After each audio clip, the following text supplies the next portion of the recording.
Have you ever felt like everything was going against you? That's what happens when I decided to sit down with my son, Max, and talk about his religious journey. The lights went out, the cameras went out, the mics went out. You'll notice it in the production. It's not a disaster, but it's not my best work, like this glare over my shoulder, same thing. But reality is, it was time to sit down with my son. I'd never had that discussion with him. Little bits and pieces, but never a lot I didn't know about. Never had the discussion.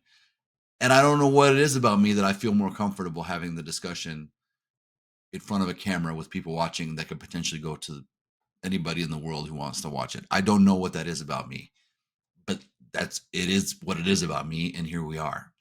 So know that it was very brave for him to discuss this. Season 2 of JetroCast was never meant to be a Mormon stories deal. But my pitch to people is, people don't know your story. They're probably curious. And at some point, someone down the line, your child or your grandchild or some relative or somebody who you work with may want to know your story. And if you have it documented, you can say it. It's not to bring down any religion. It's just to tell your story. And if your story offends a few people here or there or inspires a few people here or there, that's great. But the reality is, people, when they see that you're earnest, you're well thought out, you're going to get respected. And if nothing else, your record is made and you can let it go. So we had the discussion. It was really nice. It was perfect. It's long. Take your time watching it. I love Max. I'm proud of him. He's my first son. We grew up together in many ways. So it was great to see him as a man now, as a father, as a husband, as his own person, his own thinking person, to make his own decisions for his life. And hopefully with that clarity and freedom that he now has, he can blossom even further than he has. Love you, Max. Thank you all for listening to JetroCast. Apparently that's supposed to do it. Well, Max, welcome to JetroCast. This is your second appearance. You're second guest on here. That's right. Second time guest. I need to come back to be the main star, though. And here's how I knew we had to do this discussion about church, because we got locked in a church in Paris. Well, actually in Chartres. And according to your wife, it was very creepy. It was a very creepy church. Do you remember Catholic that? church. And I thought, you know what? We need to talk about, like, what the hell happened to you? So but before we talk about what the hell happened to you, we got to talk about what you were before it happened. And before we do any of that, we just listen to a little Bob Marley. Okay, we're in the game. All right, Max, let's talk about it. I'm zenned out. You were born of goodly parents. Some would say. In January of 1999 in Las Vegas. You were shortly thereafter blessed into the Mormon Church, given a name and a blessing, in the apartments of Latigo on Eastern and Silverado Ranch Boulevard, Las Vegas, by a very worthy priesthood holder. And then you moved on into being baptized into the church when you were 8 years old in Canandaigua, New York. And then you moved up through the ranks to be a deacon, teacher, priest, elder, serving the Lord in the Paris, France mission, and then coming home and marrying your bride and beautiful wife, who still is, in the Las Vegas temple. And you have 2 beautiful kids. That's your whole life to this point. So let's talk about it. What do you want to talk about? Like, what do you remember first about going to church? How did you feel about it? Looking back on my childhood, it wasn't really something I thought about, actually. It was just something that we did for a long time. It was just a normal part of life. It definitely shaped my life in ways that I didn't know at the time. But to me, all the activities, like the time at church, the callings, everything like that was just kind of, to me, was the norm.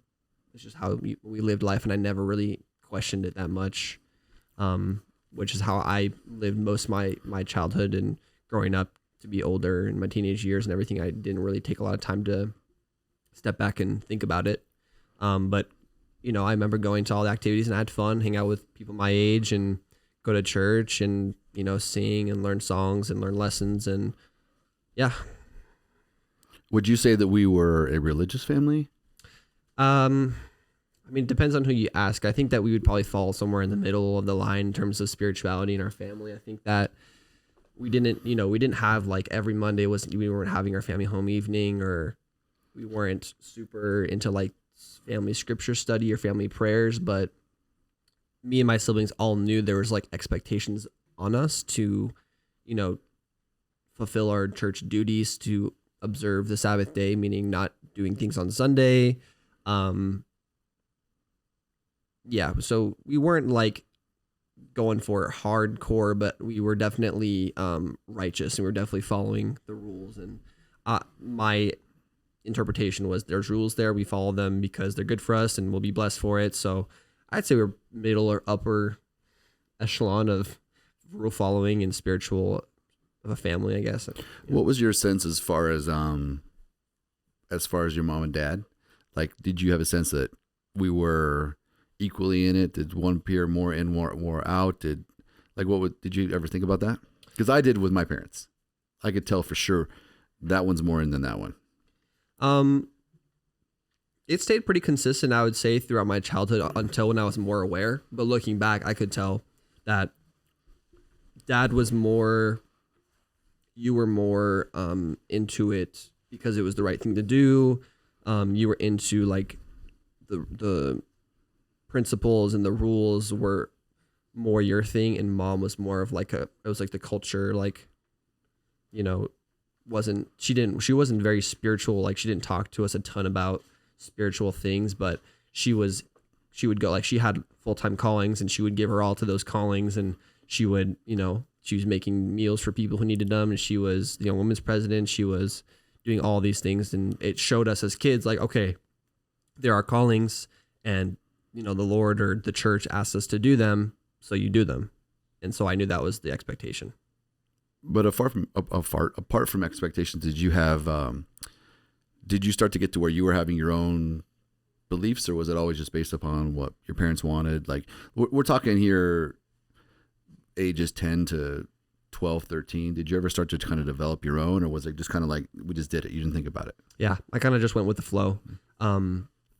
Here and there, you and mom would, push us to read our scriptures and push us to do things on our own. But I guess I never really felt a huge connection the way that people talked about it. Like, I never felt like I was receiving revelation. I never felt like I had this specific calling, or like, for me, it was a lifestyle thing, and it never was really about a conscious, like, spiritual connection that I had made. Or so I would say for most of my life in the church, I was just going with the flow for sure. Did you, so as you started to kind of go, is there anything you want to say about ages 0 to 12 about the church? One thing I wanted to say was, growing up, I could tell that we were different from people at school, because especially in New York and coming to Las Vegas, there weren't many members out there, and they wouldn't really make it apparent if they were members at the younger ages. But I could tell, like, friends I had were just different from me, like the way that their families acted or the way that they acted. I don't know. I had a weird intuition, and I could tell I had been instilled with these like Mormon instincts, to kind of guard myself against people who weren't members.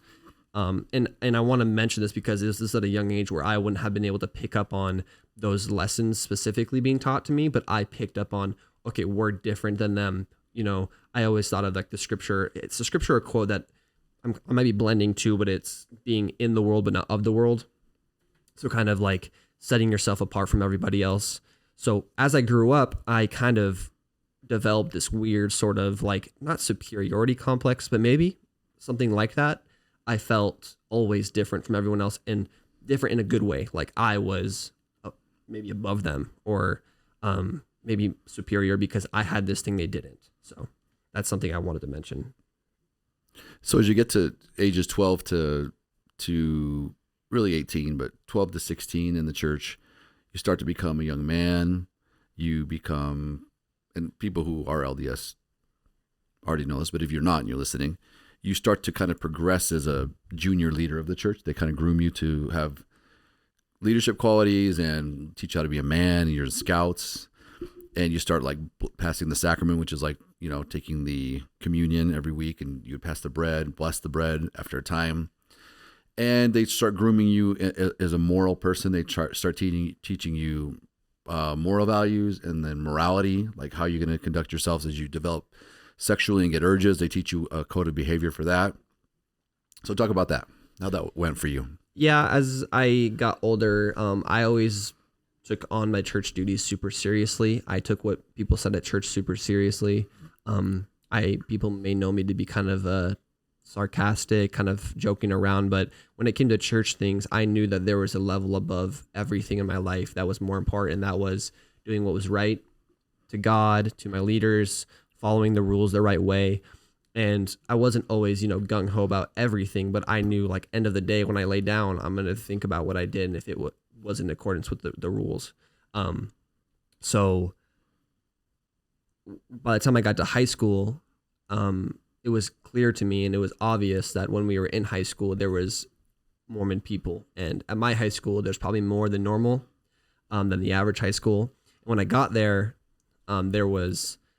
they had developed this weird, it was a wealthier part of Las Vegas, and they had developed this weird like clique, like being in the Mormon friend group was like a weird clique, and they were all in student council and they were all pretty wealthy, you could tell. And they had like great families, and they pretty much hung out only with themselves. So when I got to high school, I was like, that kind of seems weird to me. Like they took superiority complex to another level.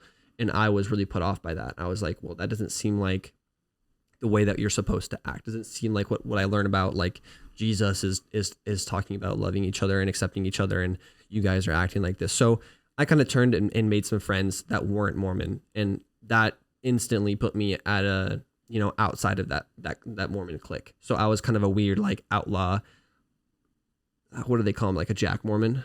But I wasn't a Jack Mormon because I wasn't doing anything wrong. I just wasn't conforming with their weird behavior. So this is really influential to me because I made friends that weren't Mormon, but even with them, I guarded myself, and I knew, like, okay, well, I really like these people and I connect with them naturally more than the members, but they're also starting in like the sophomore years, junior years of high school, started to do drugs and started to have sex and started to have parties. And I was always taught, don't go in places where the devil could tempt you.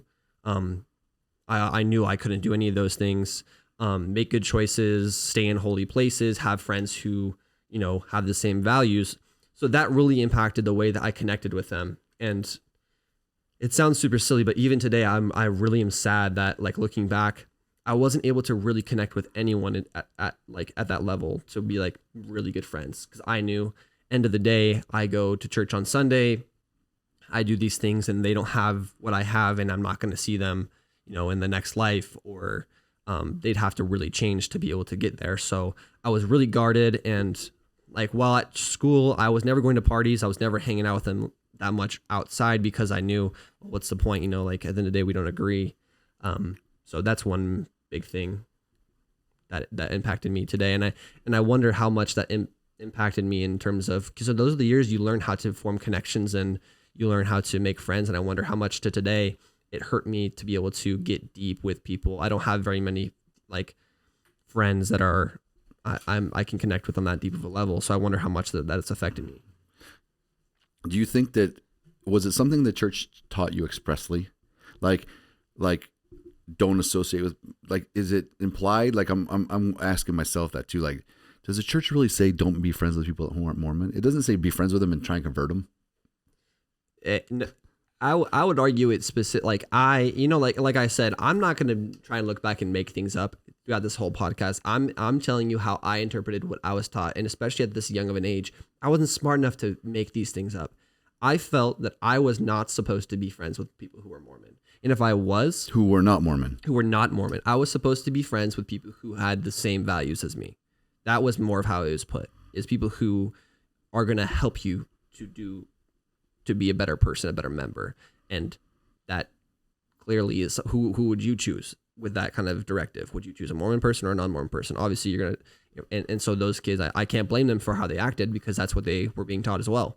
I've talked to Kate about this past week or so, and she agrees that there is a rhetoric there that definitely pushes that. I remember you not wanting to hang out with the Mormon guys at school. You did not care for them. And you talked about it a lot just now, but what was it about them that you didn't that didn't even make you want to hang out with them as much?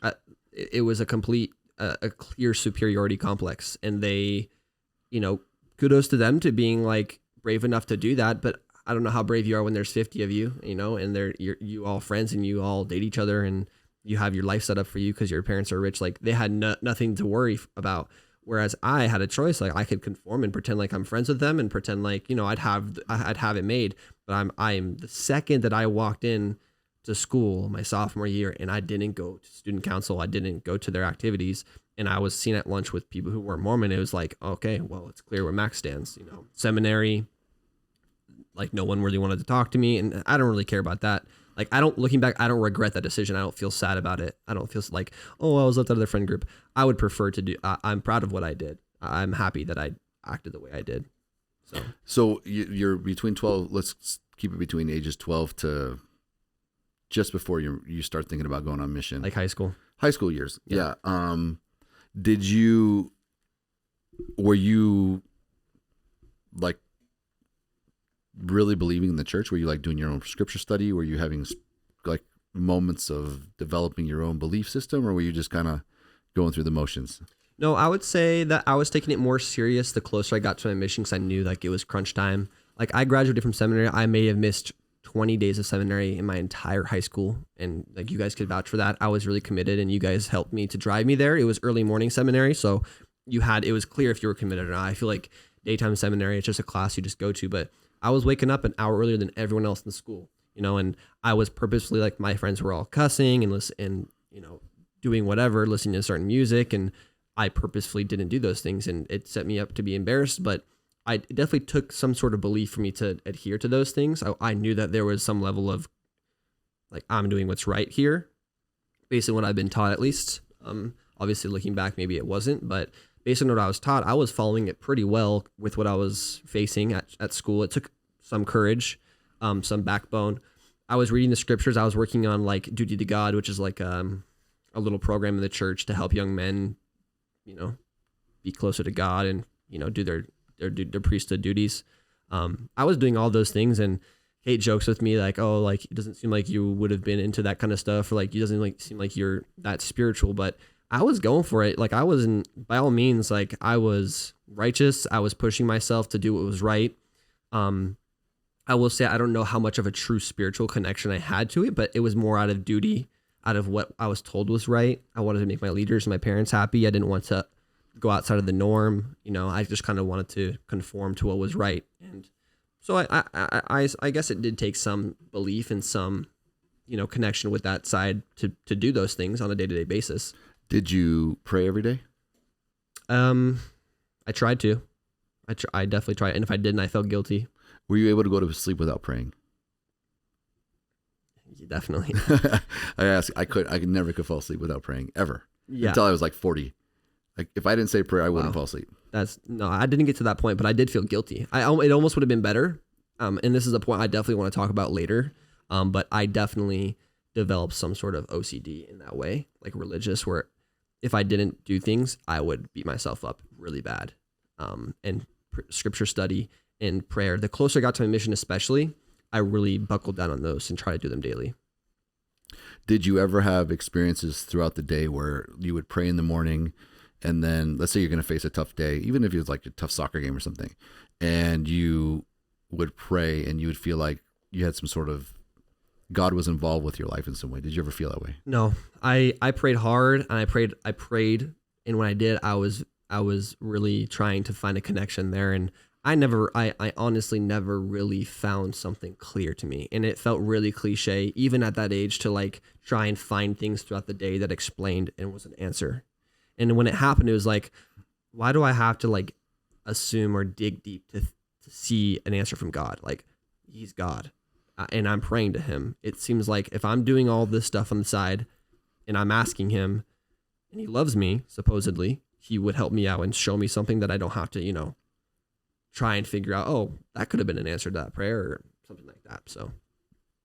So you were kind of more, if you were to, you described me as being like more about the principle. Mom was very good at like being a doer, yeah, but never got caught up in the details of, stop to smell and say, is this actually really do I have a conviction of this or not? It's Yeah. just, this is just what we do, so we do it. Yeah, it seems like I'm actually a really good blend of you guys. Like, Yeah. I would say I'm pretty 50-50.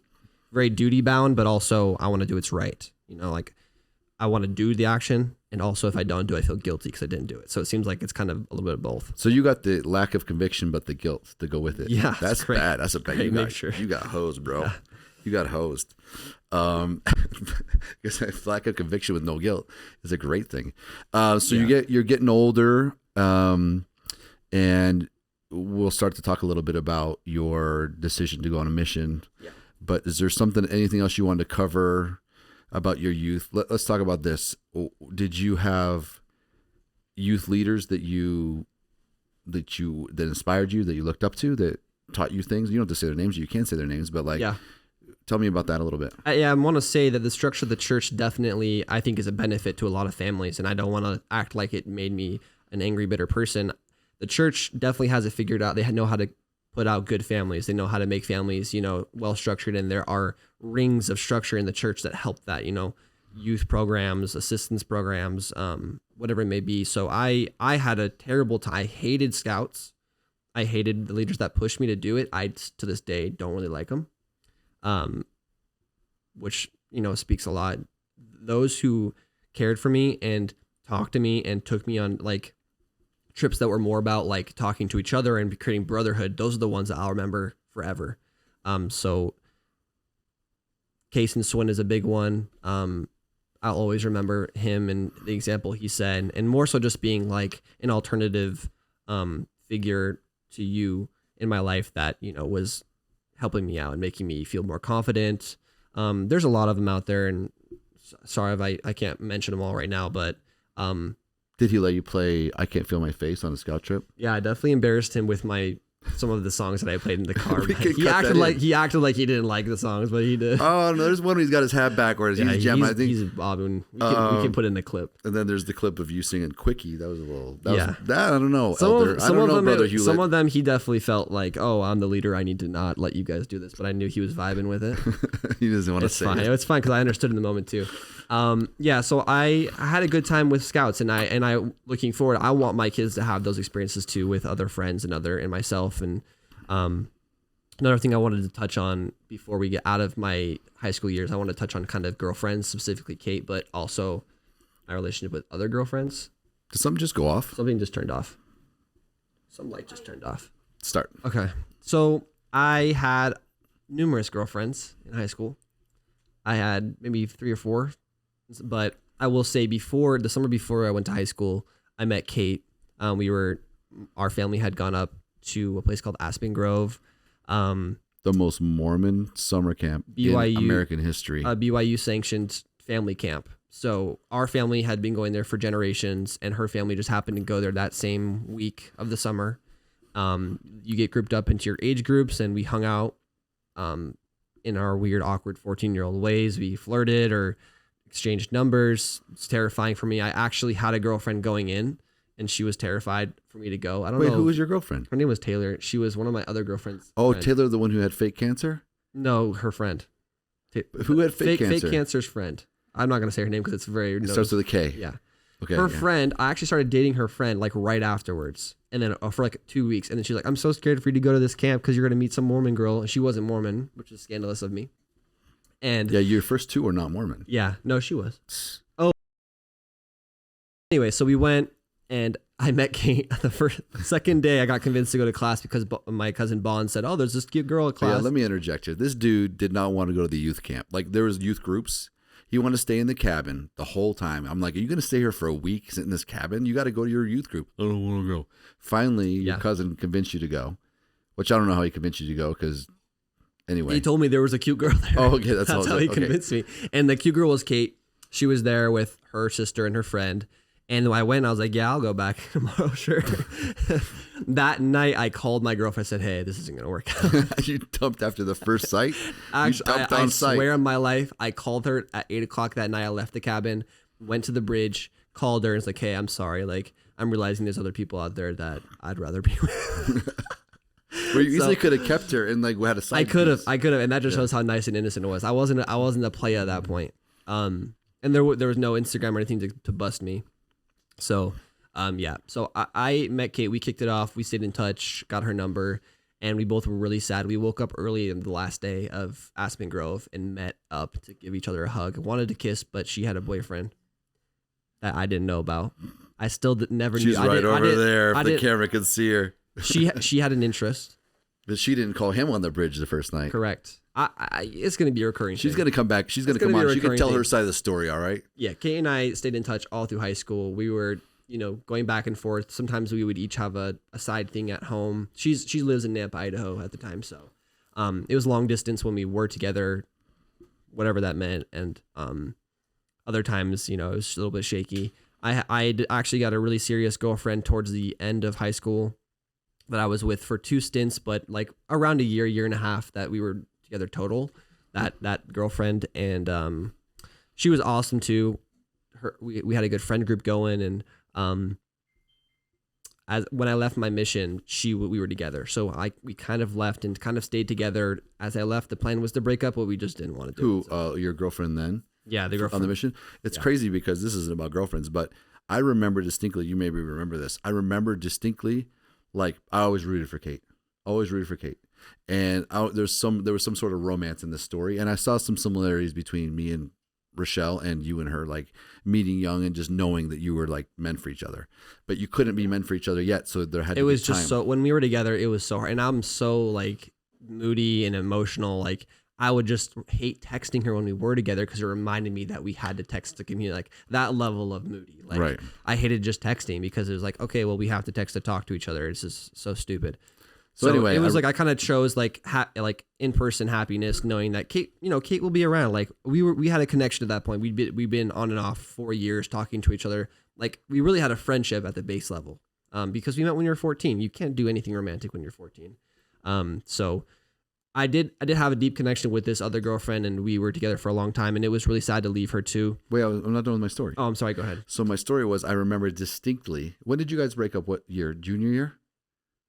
Who? It would have been you and Kate broke up like junior year or senior year? Junior year. Junior year, I called Kate, and beginning of senior year, I called Kate and said, she called me because we posted a picture with me and the other girl, and she's like, "What's this?" I'm like, "Yeah, sorry." And she's like, "Are you serious?" I'm like, "Yeah, I'm serious." Because I remember it was during soccer. Yeah. And I remember driving up Summerlin Parkway. You're like, "Dad, I got to tell you something." And I'm like, "Whoa, what's going on?"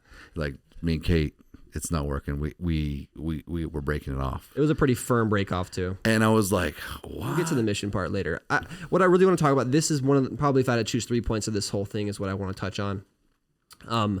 With my girlfriends, and we were talking about the guilt earlier and wanting to do what's right.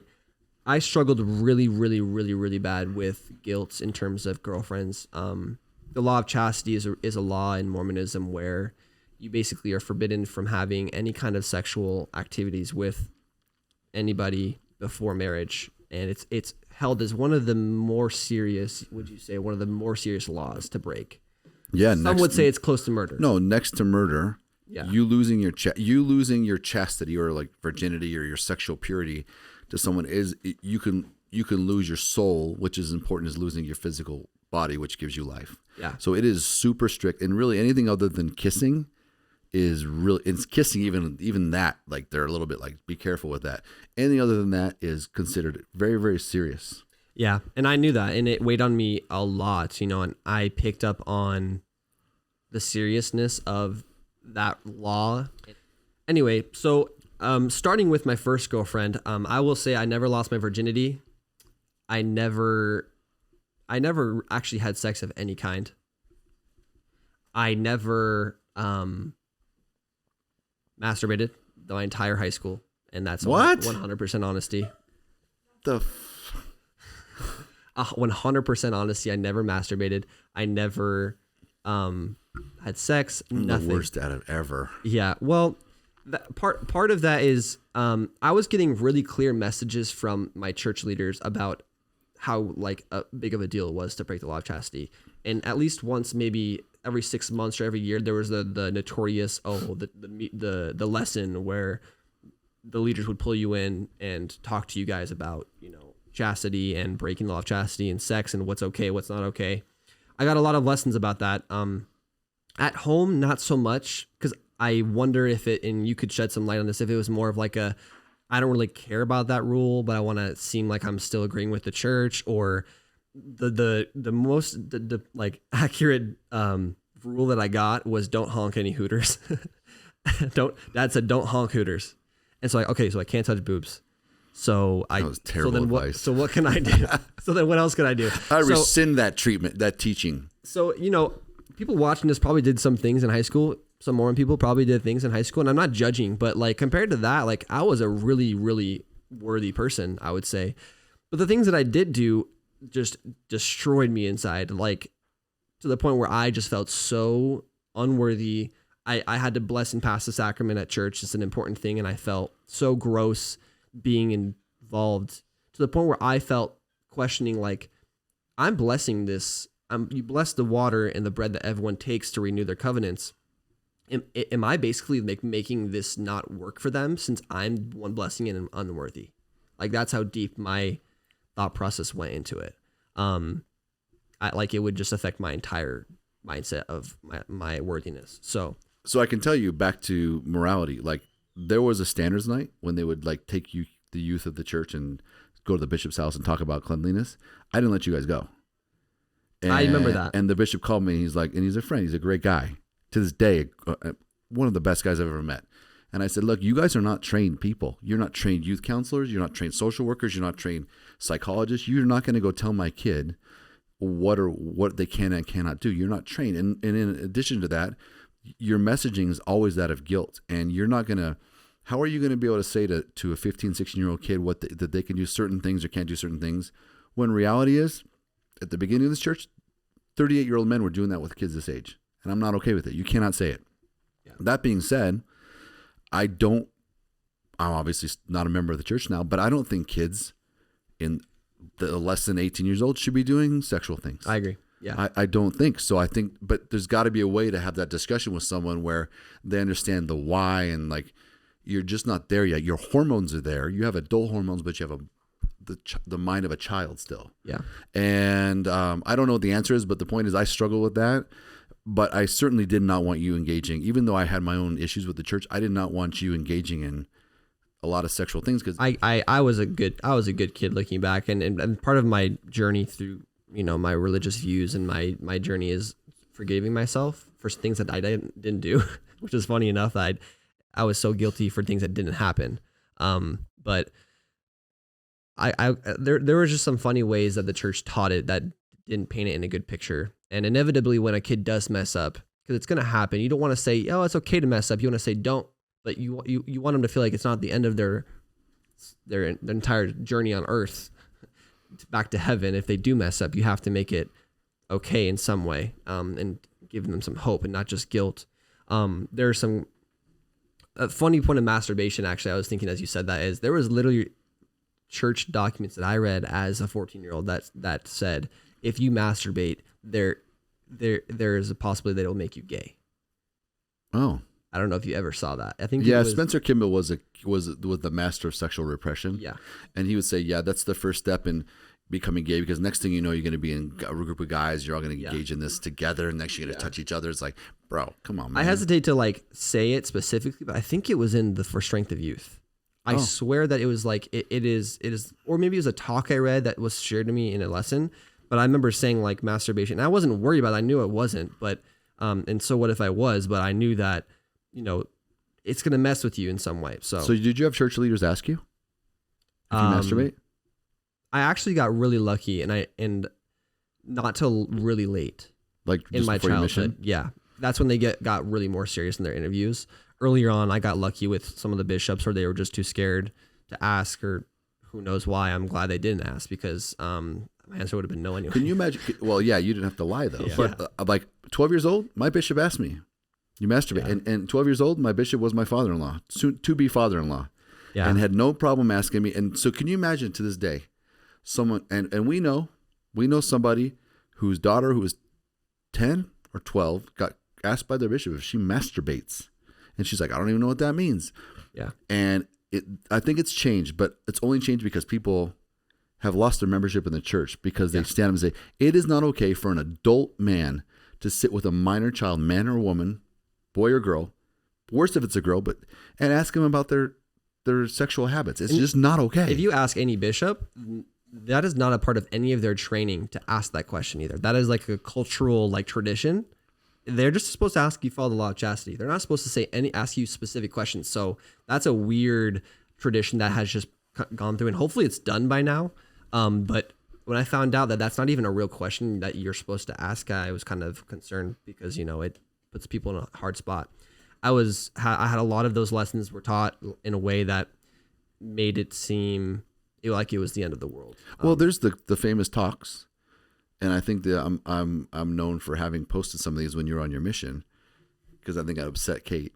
I can ask her about that in her podcast, where they say, I would rather my son come home in a coffin, and I'll post the quote, I'd rather my son come home in a coffin than come home impure.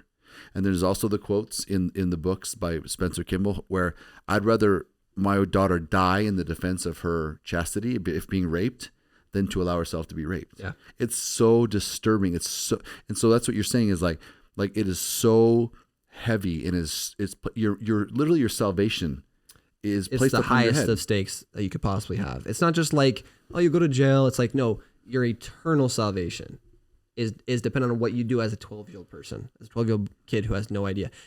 I didn't even know what masturbation was until I was probably 17. I didn't even know what it meant. I knew the word was in the handbook or in the manual, and that they would talk about it and don't do it. Okay, well, I don't know what it is, so I don't think I'm doing it. Wow, you never had to lie to a bishop. I never had to lie, so I actually was pretty holy if you think about it.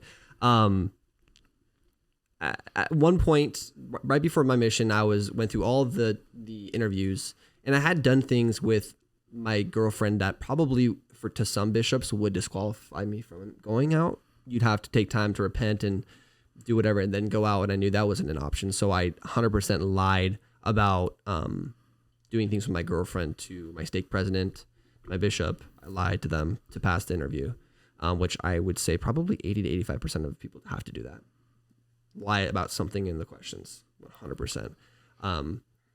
And I got to the very end, and literally probably 4 weeks out of my leaving on my mission, I felt so terrible. Like it was too much to handle. Like I wasn't to the point of like self-harm, but like the step before that, to the point where I felt so terrible myself I couldn't consider myself ready to go on a mission. And I held a mission to such a high standard. Like if you're a missionary, you are the purest, cleanest, bravest person.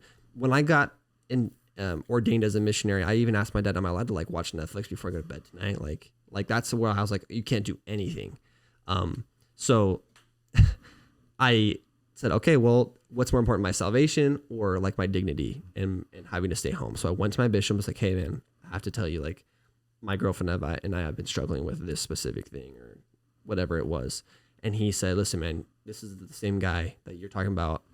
One of the best people out, one of the best role models that I've ever met. For a bishop, for an active member, he was someone that I could trust, which was rare in leaders that would, really intimidate me with those kind of talks. And I said, listen, hi, I have this issues. He said, you are a great kid. I know you. I know your family. I know you're only going to do good things. And there's things you have to go do on your mission. So don't worry about it. And I was like, are you freaking kidding me? This is what I'm supposed to do. I'm supposed to get slapped in the wrist. I'm supposed to not, be able to do some duties, not be able to take the sacrament, to repent. And now you're just telling me that it's fine. So I left that feeling 25% relieved and 75% convinced that I hadn't repented enough still. Yeah, this guy's wrong. He should have punished me. It's like, oh, well, he obviously wasn't in touch with the Spirit because I was supposed to get in trouble there. But I carried that feelings on my mission, and it only got worse. And for anyone that's served a mission, everything is 10 times more intense, more dire. The stakes are higher. You have a higher standard. So yeah. All right. Well, we'll take a quick break here, and then we'll regroup. We'll talk about your impetus behind going on a mission, your prep, leaving, and then whatever you want to talk about with the mission and what followed after that. How's that? Sounds good. All right, then. So we get you to you're about how old are you when you went on a mission? 18? You had just turned 18. And you went in August of 2017? 2017, yeah. So you get going, you decide the moment has arrived as far as like, okay, I'm going to do this. I'm going to continue the heritage of Hulets. Yeah. Grandpa Rupert went to the Western States Mission. Grandpa Les went to the Dublin, not Dublin, he went to Ireland somewhere. Belfast, Ireland. And then Jethro from JetroCast went to the Quetzaltenango, Guatemala. So you're feeling, and by the way, I feel your pain because you're the oldest son. I was the oldest son. So I know that like, it's no joke. Like you feel like you got to carry on the heritage. So tell me about the mission. Tell me about your decision to go, the prep, and get me up to the time when we drop you off at the MTC. I decided to go. And I wouldn't say there was a time when I decided. I actually vividly remember being in primary and singing "I Hope They Call Me on a Mission" and feeling like, man, I don't really want to be called on a mission.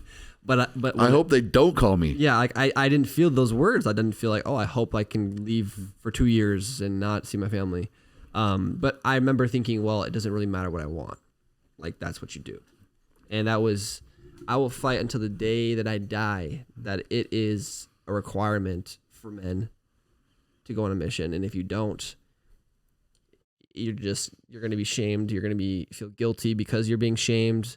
You're never going to feel like as much as other people. And I feel like I truly feel like that culture is changing a little bit with these service missions.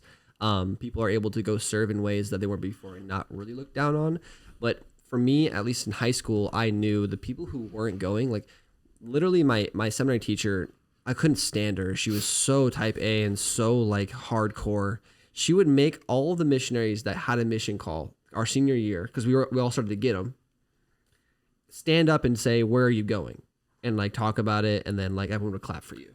And then, so like you go around the room and there's the guys who aren't going. And then you just kind of look at them. And I'm like, yeah, not going to be me. So hold on. You think there's people who dispute that it's not a requirement? Yes. The church itself, leaders itself, people of the church will fight back and say, you don't have to go. For women, you don't have to go. And that's true. But it's definitely not the same thing as men. Women could not go and never feel guilty for it. I could see some members of the church saying that it's not a requirement, but it certainly cannot be a leader or anybody who's informed because it is expressed. Somebody who is just has their head buried in it is your duty to go. If you are every worthy young man serves a mission, that's your duty. 100%, you have no way out. Yeah, and that's what I took it. And like I said, I do my duty in the church. I do what's right. So I'm going to go on my mission. My family had all gone on a mission, like my lineage, my uncles, my dad. I want to be an example for my brothers to go because that's the right thing to do. And what if I don't go and then they don't go because of me? Like that's on me. So I decided to go. I always felt like it was just something I was going to do. I never questioned it. I didn't look forward to it. I didn't want to do it necessarily at times, which made me feel guilty, but I was going to go. And so I went. So funny story. I got my mission call. We did the whole opening party. The girlfriend at the time, she was really supportive, and I was convinced I was going to go South America, Central America, Mexico, Spanish speaking. A lot of my relatives had done that. My dad did that. And I knew I had taken actually 2 or 3 years of Spanish in high school. I liked it. So I was like ready to go, and I get called to Paris, France. And when you say the thing, we did in the house we're recording, we did a Facebook Live, have everybody over. Yeah, friends and family, yeah. Church leaders. It's really in hindsight the weirdest thing ever. Yeah. But it is a rite of passage in Mormonism. And it's almost like the more people you get to come, and the cooler you are. Yeah. So I actually really appreciate. I had friends that were not Mormon come. I don't remember that. Like 2 or 3 friends that of mine that were like I said, I had non-Mormon friends. They actually came to my call opening, which was awesome. I really appreciated that of them. Because if I was them, I'd be like, I don't freaking care. This weird like ceremony they're doing. Got Paris, France. I was really let down. But I said something when I hugged Mom. She's not in here. I said something when I hugged her. I was like, what the freak? Like, this is crazy. Like, Paris, France. It didn't feel right. It didn't feel like it was what I was supposed to do. But also I was like, oh, France. Like, it's like not a third world country. Like, they have everything that I could need. It's like Europe is kind of cool. So I was like, okay. I had my call. My girlfriend was in the room with me. And I said, I got to go real quick. I go to the garage and I FaceTime Kate. She FaceTimed me, so I should give her the credit. She FaceTimed me, and I pull up my phone. I'm surrounded by people. My girlfriend's right there. I see Kate Keller is FaceTiming you. And I was like, okay. So I ran out to the garage, FaceTimed her. She's so happy for me. Looking back, I'm just shocked that I had the balls to accept that call. You don't remember what she said to you? I'll tell you what you told me she said to you. I don't remember, I guess. You said, Kate called me and she said she's going to be in France studying abroad and this is fate. Yes. She literally basically told me like we're meant to be together because God is showing me that we're going to be in France the same time as the sign. I didn't take it like that at all. I was excited, but kind of it's an important thing to say because it shows how much like we still had feelings in some like friendship or something for each other. Even when I was with a girlfriend I'd been with for a long time, and our plan was to probably get married when I came home. So the fact that I did that with the girlfriend, yeah, you guys are very serious. There's no question. we definitely had a good friendship going, and we cared for each other a lot. So yeah, so that was opened it up in March and left in August. Interesting that you were disappointed. I thought it was like an exotic spot. I thought, well, it was cool because your grandpa had gone there. Your grandpa on your mom's side had gone there. He didn't have the strongest relationship, so I didn't care about that either. But he went, so it was kind of cool. And I took it like this kid, like it's gonna be rough, but at the end of the day, like they think he's really strong. That's why they're sending him to like one of the hardest missions. Yeah. He's ready for it. Yeah. And I was like, you know what? Even if it's hard, he doesn't convert anybody. Like he'll see the world. Like I just wanted you to go foreign so bad. I think it's such a waste of time to go domestic, and that's not fair to say because it's not. I would back that. I agree. Well, I think you grow a lot more if you go to a foreign. Yeah, you grow regardless, but I wanted to learn language. I'm like, if I'm going to do 2 years, I better get something out of it. I better learn a language, and luckily it was a language that's relatively useful. I haven't used it a ton. It was Spanish is obviously the optimal language, but I also believed that the first presidency looked at a picture of me, prayed together, and that God and the Spirit told them he has to go to France. So I'm like, okay, well, don't care what I feel. It's my duty. It's where they want me to go. And I thought, oh, like you're always told, there's people there that are waiting for you. Like there's a reason why you're going there. And I kept that mindset for the next 2 years, actually. That, oh, well, no matter what I want to go home. Well, there's people here for me to talk to. So, yeah. So August, we left. Let's talk about that. Yeah. That was a rough drive up to Utah, huh? Yeah, so we had to drive up to the MTC, the Missionary Training Center, and they basically literally drop you off in the parking garage. Some of the missionaries that are assigned that week come out and get the missionaries from their cars, take them into the MTC, help them with their luggage. It was just crazy. I had to pack all of my life up into 2 suitcases for 2 years. It was the craziest feeling. I had never gone out of the country before. I'd never been away from my family for more than maybe 2 weeks. I didn't have to do anything that I was going to have to do in my mission, really. And I remember I was talking to Kate a few days ago, and I remember I rarely cry, and it's just a natural thing. I don't hold it back, but I got out of the car, get out of the parking garage, and my parents they pull away and leave for 2 years, and I teared up. I'm like, okay, like I'm in it now, and it hit me. I'm like, okay, like I may never see them again. Who knows what's gonna happen? Like anything can happen at that point. Even though I was in Provo, it felt like I was across the world. It felt like I was in a different country already and so disconnected from them. And it hit me and I teared up and I was like, but after that I had to lock in because it was what I was supposed to do. So, well, it's not easy too, because you had a little brother who was 2 years old, just over 2, and you'd spend a lot of time with him. You helped babysit him and basically raise him for the first couple of years. So I remember you guys, we left at like 5 a.m. and you hugged him goodnight. You didn't want to wake him up in the morning, and that was super sad. Like it was the last time I was going to, because I don't think he came with us. No, he did not. He didn't come with us on the drive, so it was the last time I was going to see him. I definitely cried that night hugging him. Yeah, it was really sad. Because he was my boy. So. And you were sad. You were sad to say goodbye to your girlfriend at the time. I could see how sad you were. That was really hard. Yeah, we were good friends. Like I said, I had a connection with her, so I was fully unprepared for what I was going to feel. It was like I'll never feel anything like that again. That level of sadness. But it kind of goes to show I felt like that big of a scale of feelings, and I still wanted to go. I was so devoted to doing what was right, what I'd been told was right. I didn't want to let anyone down. Like it was like, oh, if I go home, if I don't go, I'll be letting them down. So, and and we have to be fair here. There's 50,000. Well, they're back. I don't know what the numbers are now, but around when it was my day's 35, your day's 50,000 people on a mission. So your experience is not and mine isn't like, it feels unique and special to us, but it happens every day. It happens like every Wednesday, or whatever day of the week. There's new missionaries coming in, and the weird fact that it's routine and normal is kind of messed up, actually. But in our religion, we were no heroes. We were just like everybody else. You were just doing what you're supposed to do. Yeah, we were a Wednesday. Yeah. Now tell me about, before you went on a mission, you had to go through some interview process. Like you have to go through a clearance through your congregation leader, and then kind of like the regional manager. Anything that stuck out with respect to those interviews, or did they make you feel good or bad or hopeful, or just kind of like, tell me about that? I approached him as a task, as a checkbox.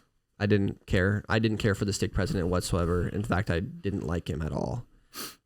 He's had some negative effects on me and my family in general. My bishop, I loved him, but I did I actually had an interview with the stake president, the regional guy, a couple times, maybe 4 or 5 times between getting my call and going. But then I also had to do once a month a study with other missionaries that were going out on Sunday mornings, and there were none. So I had to drive to these people's house who were assigned to do the teaching for that, and they one-on-one taught me like mission prep stuff. And I did everything. I jumped through all the hoops, and I was like, I'm going to do everything it takes to get out there, do it the right way. So, yeah. All right, so you get to the MTC. We did jump over the temple. You want to talk about it? I don't really want to talk about it because I just accepted it. My brother Marshall had a different experience, but I was like, same thing. This is what everyone does. My dad had done it. My mom had done it at one point. Everyone in the church has done it. So why wouldn't I do it? And I actually really, at some points, it was a weird experience, but I was like, well, this is just the parts that they prepare you for these weird things that are going to happen. Well, they kind of prepare you, and you just accept it. You just go for it, and it's just another stepping stone. So a lot of people have different experience, and like, they get thrown off, or they're like, oh, this is a cult or whatever, but I just accepted it. We went to St. George. Yep. I don't remember much other than 2 things. I think it was me, you, mom, and my mom. Yeah. And my dad was not worthy to go. I don't even think he was a member at that point. I didn't even question it. And I remember him. I do distinctly remember him having to wait outside. Yep. And that was like, I don't know. It was just weird that my dad, who was with me always, was not there. And there's a picture of us sitting on a bench somewhere. And then I think I at least told you it was going to be weird. You did. You prepped me. I took temple prep classes that don't talk about anything to do with what actually happens, just the significance behind it. I don't freaking care. Just do it. You definitely told me it would be weird. It's going to be like nothing I've ever seen before. There's going to be these steps and whatever. I'm like, okay, it'll be weird. Just get through it. Well, you got through it. And I just did it. So same thing. I had my vision forward. I wanted to do what was right, get it done with, and just keep moving. So. And I guess for people who maybe watching who don't go to church, what you do before you go on a mission is you go through the temple, which is a different, higher level of worship for Mormons, where you are given certain blessings. It's a higher calling for you. The stakes are higher. You make higher promises, and then you're given higher promises of blessings if you fulfill it.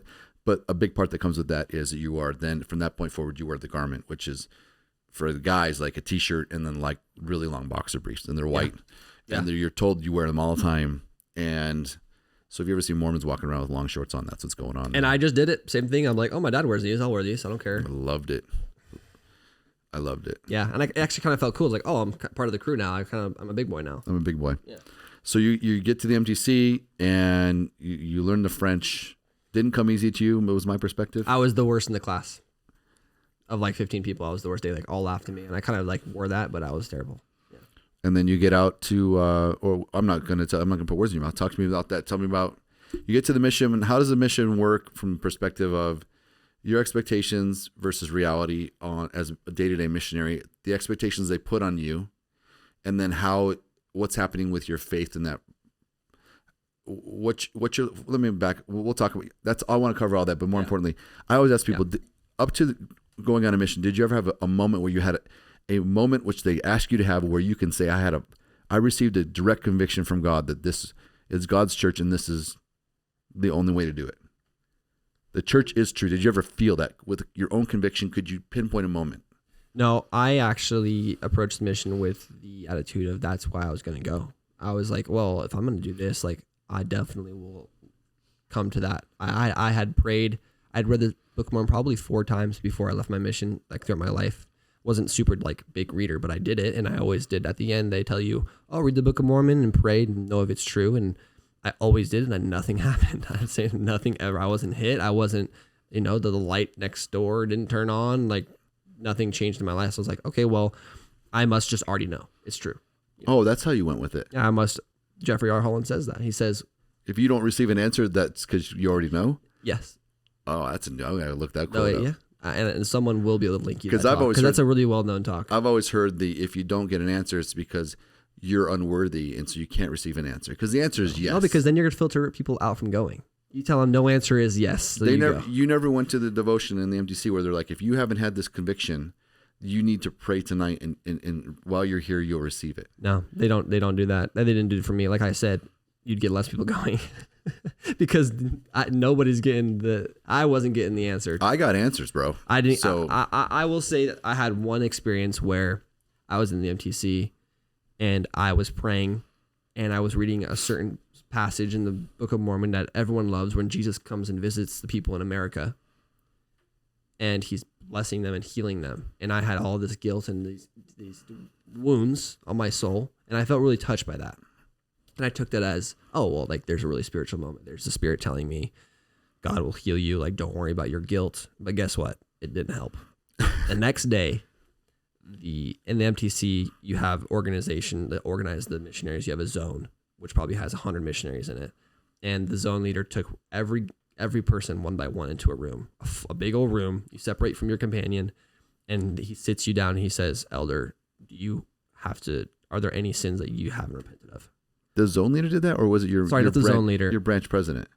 The old is an old guy who's called in to look over the missionaries. Yeah, they called him the branch president. Branch presidents, yeah. Of that zone or whatever. Elder, do you have anything that you need to repent for? And he like is as if he knew that I had. Oh, it's a leading question. They assume that you have something. They just basically bait you into feeling like you do, even if you don't. Which, like I said, I'd repented. I'd gone to the bishop and I'd done what I needed to do, and still didn't feel like it was enough. Somehow I said no. Somehow I told them I don't have anything, even though every fiber of my being was telling me to tell him yes. But I knew. I said, what's worse? Telling him yes and getting sent home and disappointing everyone, not being able to help the Lord by serving him, or saying no, living with this guilt a little longer and going out and doing the right thing. That is literally how I balanced it in my brain. But how, if you'd already talked to the bishop about it, how do you not just believe that he told you you're absolved? He's your guy. He's your judge in Israel who gets to decide that. Well, then why did it still hurt? Why did I still have it? If Jesus was supposed to heal me, I had taken the sacrament, I'd repented, I'd done everything. Why did I still have those wounds? Every day, every waking hour at the MTC, they're pulling on your strings. They're making sure that you're worthy and that you're okay to be there. So when it was questioned, I had to come to that conclusion. Like, no, I need to be here because I need to do what's right. Forget my own guilt. But yeah, I hadn't been forgiven. I still felt guilty. What's the point of still feeling guilty? That's the response to make you repent. I believe that. We will talk about your mission, but are you saying that the entire mission experience you had, the entire time you were racked with doubt and guilt about things that you'd done before your mission that you'd already repented for, that you were convinced that you had not been that you still feel guilty about? Yeah. My entire mission and after. Yeah. I hope whatever you did was worth it. Sure. Well, looking back, I'm like, man, I wish it just went the whole way if I was going to feel that bad. But no, it wasn't. And that's so frustrating. I mean, even to this day, if I think back and look at like what I did do or didn't do, I still feel guilt, which is the craziest thing. Like, I still am trying to get over that to this day, which kind of shows how deep that goes. You still feel guilty right now? Like really quickly, if I think about it, yes. And then I'm like, oh wait, no, I don't. Interesting. So you get out, you survive the MTC and your weird ass companion, and you make it out to Paris. And I will say I hated the MTC. I hated every minute of it. It was terrible. It was a waste of time, waste of money.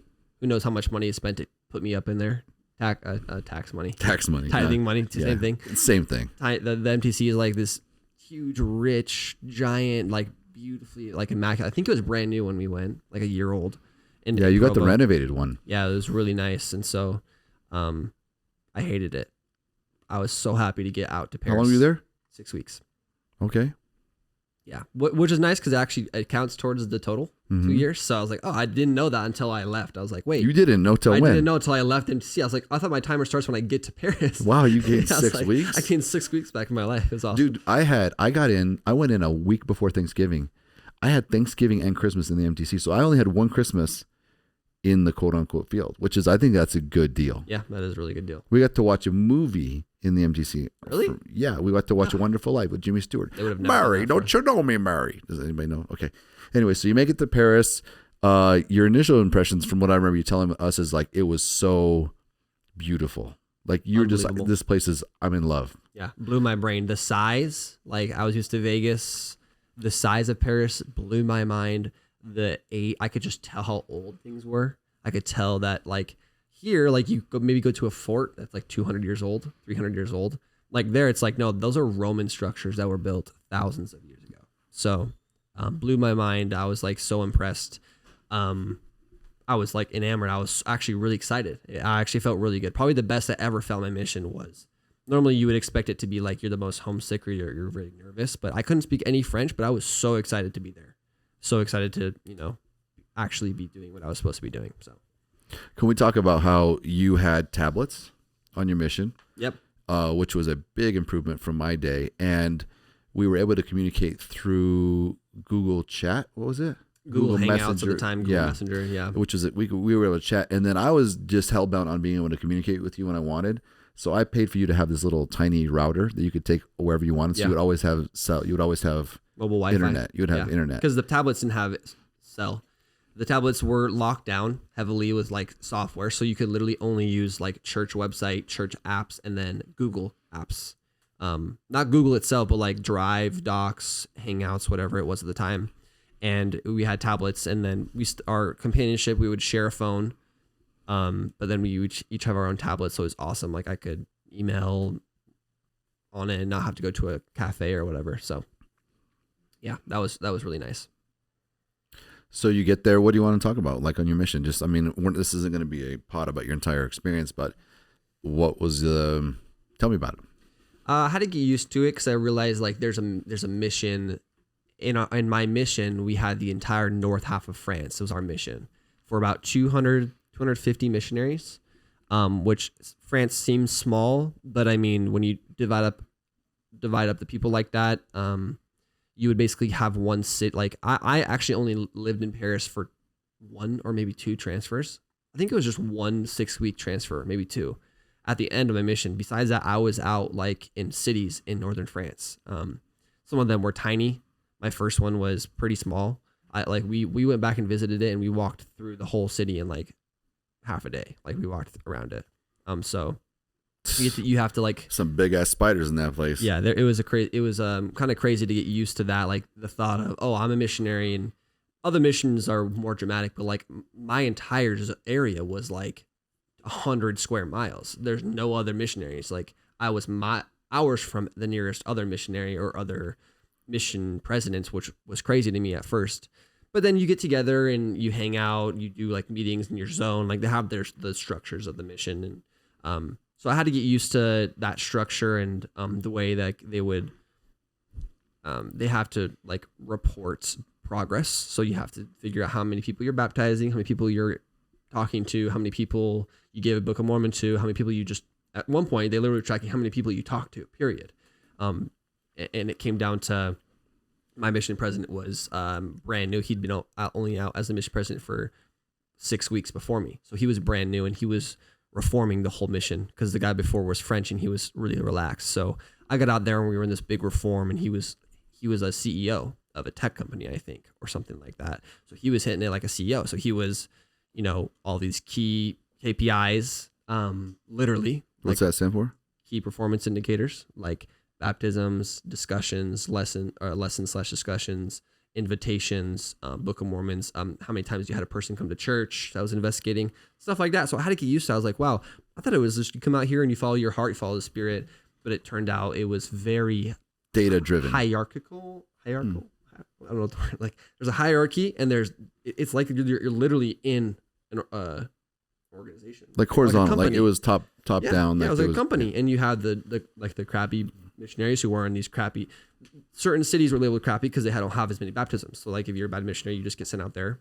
I spent a lot of time in those cities, so that made you feel worse. But a lot of because there's a hierarchy to it, you have to get used to authority, and you're definitely asked to just be humble and follow your mission president. And then he assigns other missionaries to be leaders themselves. Have to follow that. Like it's put your head down, listen to what they say, and obey what they're saying. Yeah. Were you able to question what you're? Never. Were you taught that it's okay to question the mission president? Never. You when he walks in the room, I got nervous. Were you taught to question your leaders, like my peers who were set as my leaders? Yeah. Never. Were you taught that there were people waiting for you? Yes. Were you taught that if you didn't live worthily, you would not be able to recognize the people who were waiting for you? Yes, which would be a problem for me because I felt like I was always unworthy. Were you taught that if you weren't living worthily and you didn't find the people who were waiting for you and waiting for you to share the gospel with them, that it would be on you if you didn't find them? Yes. If they didn't join the church and their salvation was lost, it would be on you? Yes. Were you taught that in the times when you were not able to when you're not able to get a lot of baptisms, that it was something that you were lacking, not something to do with anything else? Yes. Were you taught that your obedience, the things that you had to do to follow the mission rules, if you failed to meet them in some way, that would make you unworthy and incapable of finding converts? Yes. How'd you feel about all that? Everything is set up to make you at fault. So what does it do? It inspires really unhealthy behavior. I had people that would go out, and there's not so much door knocking in France. It's people are out and walk around in Europe a lot. So you literally go to the center of the city and you talk to people on the street. And I had people that I served with or that we would do exchanges with. They'd come to my city for a day and they would spend 8 hours a day walking around, which was my least favorite thing to do. The most inefficient way to pass your time, because nobody that's out walking around is just chilling. They're on their way to do something. They don't want to talk to you. And especially because you're American, you're dressed weird. How many of you, stop and talk to the Jehovah's Witnesses when they're by Walmart? Nobody does. So it really inspires young people to do really unhealthy things, to feel like they're accomplishing what they're supposed to be doing. Did you have any experiences, and we'll get into how your faith was during this time, but can you identify any experiences that you identify as spiritual or really super meaningful for you? Maybe not even in a religious way. Connections. People that I met made me feel like I was meeting people I was supposed to meet. I didn't baptize anyone. My entire mission, I baptized, like personally, that I found and taught and baptized one person, and she's not active anymore.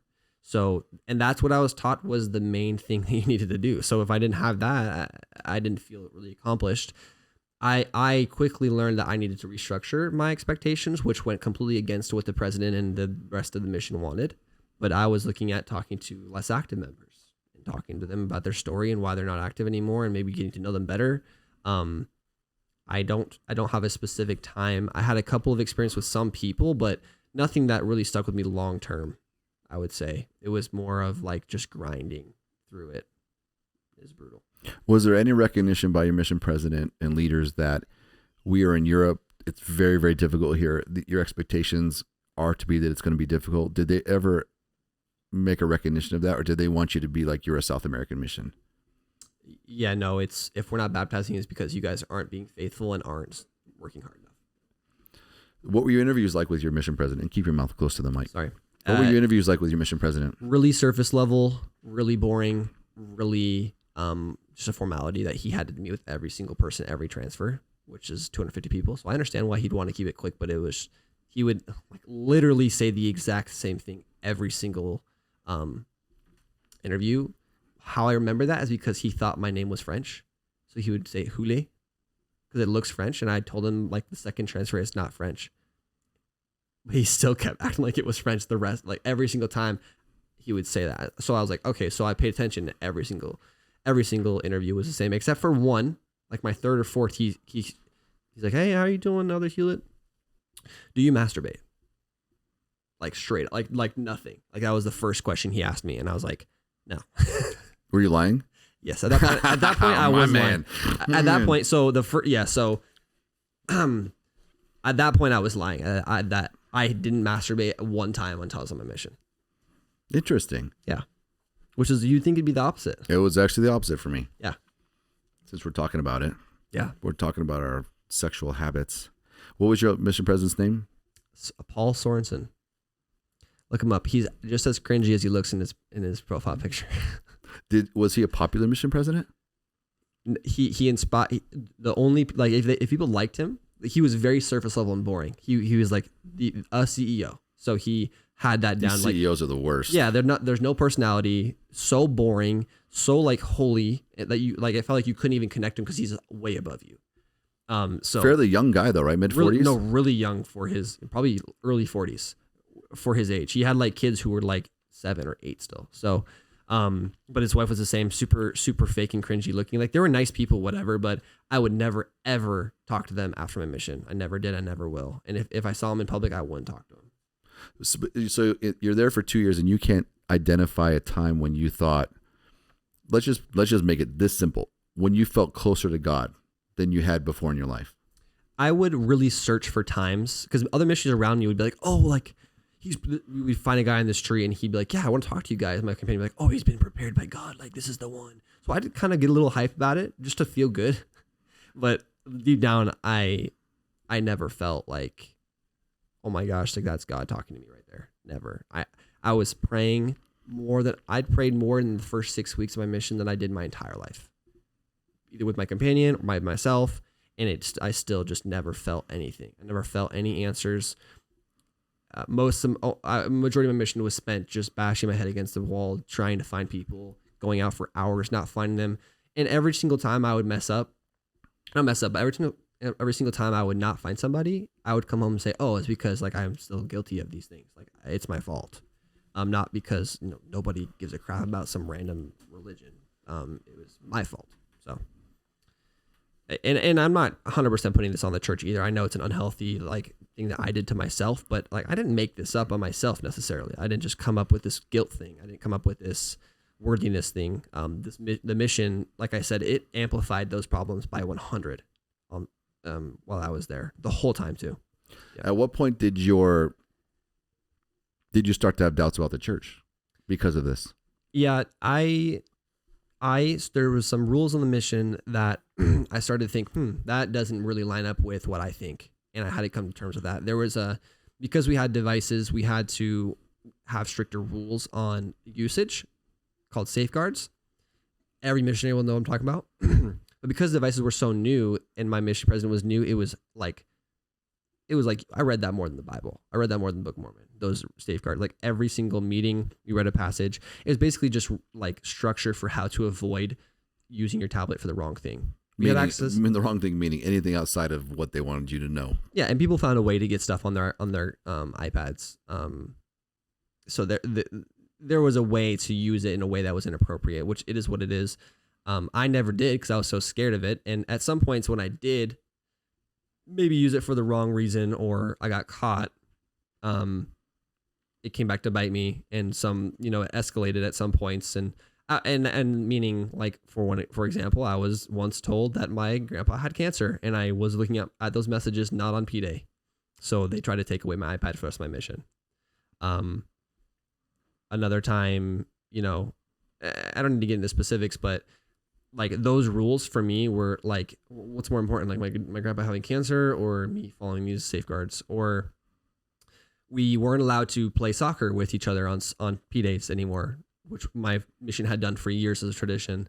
And, like it was this random rule. It's like, okay, well the mission president says it, so it's a rule and God told him to say that. Meanwhile, the France Lyon mission, the southern mission of France, they're able to go do that. Like, so which mission is not following God? Stuff like that. And I had never really done that before. I hadn't been like, oh, well, that rule doesn't really make sense to me. It's like, no, you accept it. But at that point I was like, well, no, this is my life. Like I need to think about this. And I started to be okay with, not necessarily fully agreeing with the rules, which, is a slippery slope, as they say. Did you ever remember times before you went on your mission or during where you thought that you could see that where my beliefs were changing, that I was becoming more nuanced? Yeah, I could tell later on that you guys weren't quite so committed, weren't spending all 3 hours at church.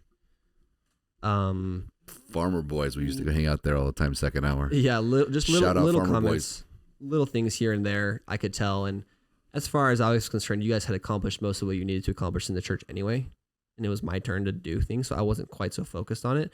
I could understand it, and it kind of felt nice to me, like, oh, the expectations aren't so crazy like I think they are, but also a little bit confusing, for sure.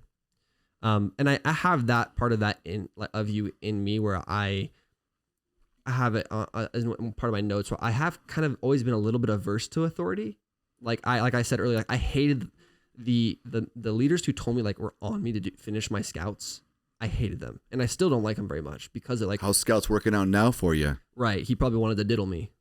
Yeah, you were an anti-diddler, bro. Yeah. So like that carried on for sure. So when like my peers in my mission were being set up to be over me, I was super against that. And so when you were doing things like that before the mission, I understood. I can kind of relate to that a little bit. When someone would connect with me and be like talk to me and then be like, yeah, I'd recommend you follow this because of this, I'd be okay with it. But it's like, no, you do this or else you're not going to have the Spirit with you and you're not going to find anybody to teach and you're the worst. That's when I'm like, okay, freak yeah, I don't really care. So you get to the end of your mission, you survive it, you make it home, and where is your faith at that point? Yeah, a big thing where I started to jump, and I'd call it cognitive dissonance, where what you think and you believe start to not line up with like what's actually happening, and you have to find a way to justify that. When I got on my mission, my eyes were open as to how big the world was and how insignificant the gospel felt to me, which felt really weird. Yeah, you see Versailles, and you're like, okay. Like none of the people have even heard the church that I'm in that's supposed to be the true church of the whole world, and they don't care. Like their life will live. And I was like, well, that doesn't feel right. Like that's kind of weird that the gospel, the good news of the gospel, is so insignificant compared to the scale of life out there. And so that triggered me a little bit to start to think, oh, maybe I don't know everything. Maybe my life isn't the way my bubble showed it to be. So as I got further in my mission, I started to feel that way about certain things, and I started to let myself be okay with thinking differently than the church, which was brand new to me. I started to dive deeper into other topics that were a little bit more alternative because I was so bored of just reading the Book of Mormon all the time. So I started to learn about the gospel topic essays, which actually, were they out at that point? Definitely out. They were out, very hidden. You had to dive deep. I thought I was very like, I didn't want to ruin your faith because it was your own world, but I was trying to like let you know these things exist. You got to deal with these at some point. I had an experience where we were talking to someone on the street and we were like, oh, and all of our leaders are volunteers. And after that experience, my companion goes, elders, you got to talk about something. All the apostles are being paid. And I was like, what? They're all making hundreds of thousands of dollars to be the apostles. The highest members of the church, of the leaders of the church, are being paid, which is like, oh, okay, well, they were already rich to start with, which is that a coincidence? No. So that was kind of weird to me. But now they're also being paid to do the Lord's work. Kind of weird. But meanwhile, I'm paying, my parents are paying $10,000 for me to do this. Well, and to be fair, before some apologist listens to this, I don't think all the apostles are rich. But if they aren't rich when they become apostles, they'll write a book, they'll sit on a board, their debt is wiped out, and then they become rich. And so if you're not rich getting in there, then you pull in six figures a year anyway. Oh, you're 6 figures. Yeah, forget it. Yeah. They started writing, so the gospel topic essays, anybody that hasn't read them needs to read them, a member or faltering member or active member, whoever needs to read them. I think you need to read, and what they're on the LDS Church website. They're written by BYU scholars. They're hidden about 5 clicks deep now at this point, but really it's the church's attempt to address issues that are prickly issues for people that are maybe controversial, and the issues that they didn't have to deal with before the internet happened, and then the internet happened and this information came out and they had to deal with it. So it's their spin, and in many times very inaccurate and not exactly honest spin on these things. Very wordy. But it's their attempt to do it, to address it, and to keep present them in a faithful way to where you can have the information but still keep your faith. And I think that if you are a truthful member of the church, it's your duty to understand the issues. And frankly, I don't even think you're a real member of the church. You don't even know what you have a testimony of if you haven't read them. So you should read them, and don't be scared to read them. And the argument is, the church says don't look at anti-Mormon stuff, which is anything not sanctioned by the church. This is a sanctioned project. The church paid to have people write these to help members who have questions about these topics. Ironically, it leads to a lot of people leaving the church, or a missionary like me questioning the church on my mission, which felt really wrong to me. The Saints series came out as I was out. The books were being printed as I was out, or released. So I read the first one and learned that Joseph Smith was a treasure hunter, which I'd never been told. I'm like, well, it's such common knowledge and it's important to know, or at least it's part of our first prophet's history. Why does a missionary not know? Like, who do you think should know? Probably the people who are recruiting people to join the church. And I didn't know. So I'm like, well, that doesn't make any sense to me. Why wouldn't I have the full story? Another one was, so I don't know if I've ever told you guys about this, but because we had access to Google Drive, there was a black market, essentially, of missionaries around the world who would accumulate media documents into this drive. And you could only get access to it if someone shared it with you who had it. So I got access. Shout out Connor Arnell. It was Arnell. He was the plug. I'm pretty sure it was. The plug. Hopefully I'm not outing him as the plug, but I'm pretty sure it was Connor. It had full episodes of Avatar: The Last Airbender. So it was just like, it was like movies and stuff. But it had documents on it. And on my mission, I read the CES letter in that document. And if anyone knows what the CES letter is, it's the antithesis, it's the antichrist of everything to do Mormon. It just rips apart a lot of things that people question about the church. And it's a letter to a church historian. CES is a seminary teacher, a church school teacher teaching theology, and they're rhetorical questions about what about this, what about this, what about this, what about this, and it really is. For some people, I never found it that impactful, frankly. I felt like it was stuff I'd already covered. But we have a family member who read that letter and within a week was completely out of the church like that. So there's anyway, definitely you read that one, huh? I read that on my mission, not less than halfway through. And because I had been reading the Book of Mormon so like hours of every day, I was reading the Book of Mormon and talks and everything. I got to read something else. So I was like, give me this new drive or whatever. So I started reading through that, and I was like, okay, well, like I didn't really, like it didn't hit me that hard. Like I was reading all those things, but I was still, it started turning wheels. I was like, oh, there are things I'm not told. Why? And you just start asking questions and pulling on threads. And my dad, to his credit, said several times, it's a thread you may not want to pull sometimes because you can't unpull it, which is true, 100% true. And I probably shouldn't have. But what's worse, like knowing the truth and having to deal with it or being ignorant. Ignorance is bliss. Up to you to decide. But in the moment, I just did it because I wanted to. At that point, I started to have some cracks in my faith because of that, and those things just evolved. And I started to feel like there's a scene of Pirates of the Caribbean where Jack Sparrow is entering the harbor and his ship is sinking, but it sinks just in time for it to step off onto the dock, and it looks like, oh, like I arrived, it's fine, like my ship is sunk, but he's here.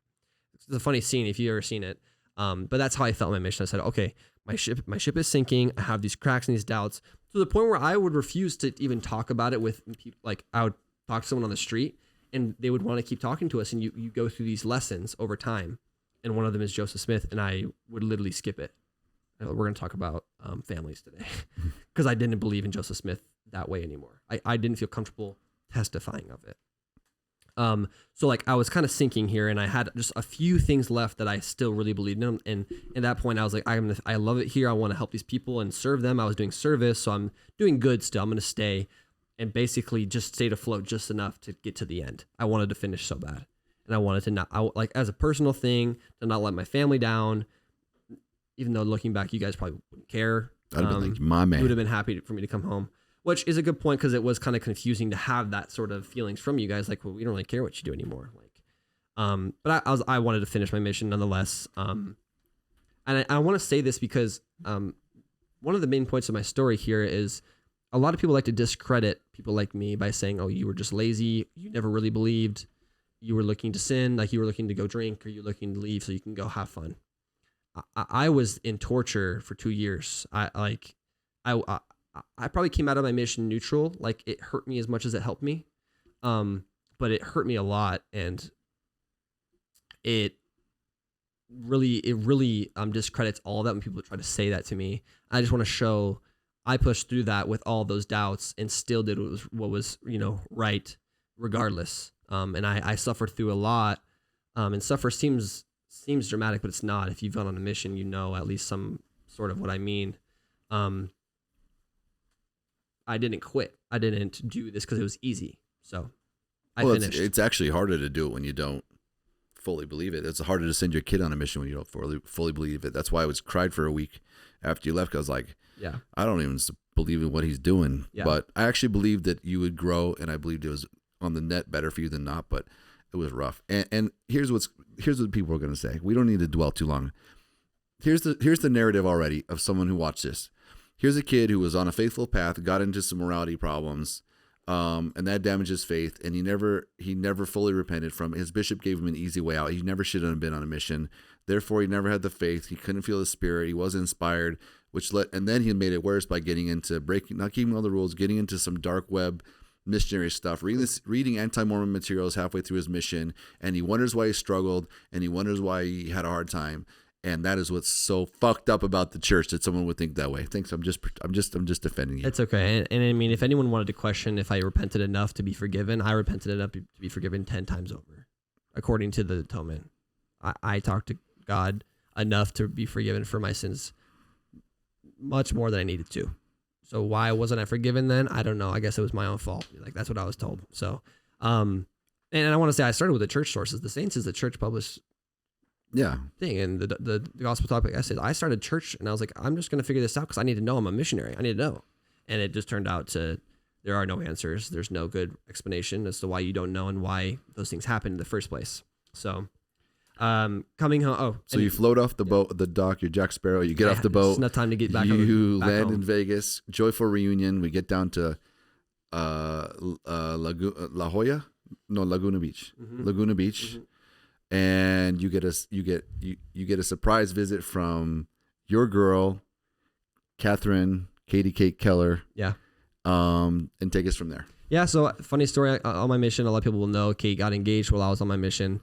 Halfway through my mission, I got in trouble for telling Kate happy birthday. So my girlfriend decided to cut it off with me, and she'll claim I cheated. I don't know how. How can you cheat when you're a missionary? And I'm also in France and not in it. Yeah. So anyway, that was done. Kate was at BYU Idaho. She had gotten engaged actually at one point. We actually kind of kicked it back off again at some point, and we're kind of serious. Then she's like, oh, also I met this guy. We're getting engaged next month. I was like, okay, cool. So I was like, okay. And funny, like little caveat, I'd sent a picture of her fiance to my district. It was all guys. And I said, guys, just flame this guy.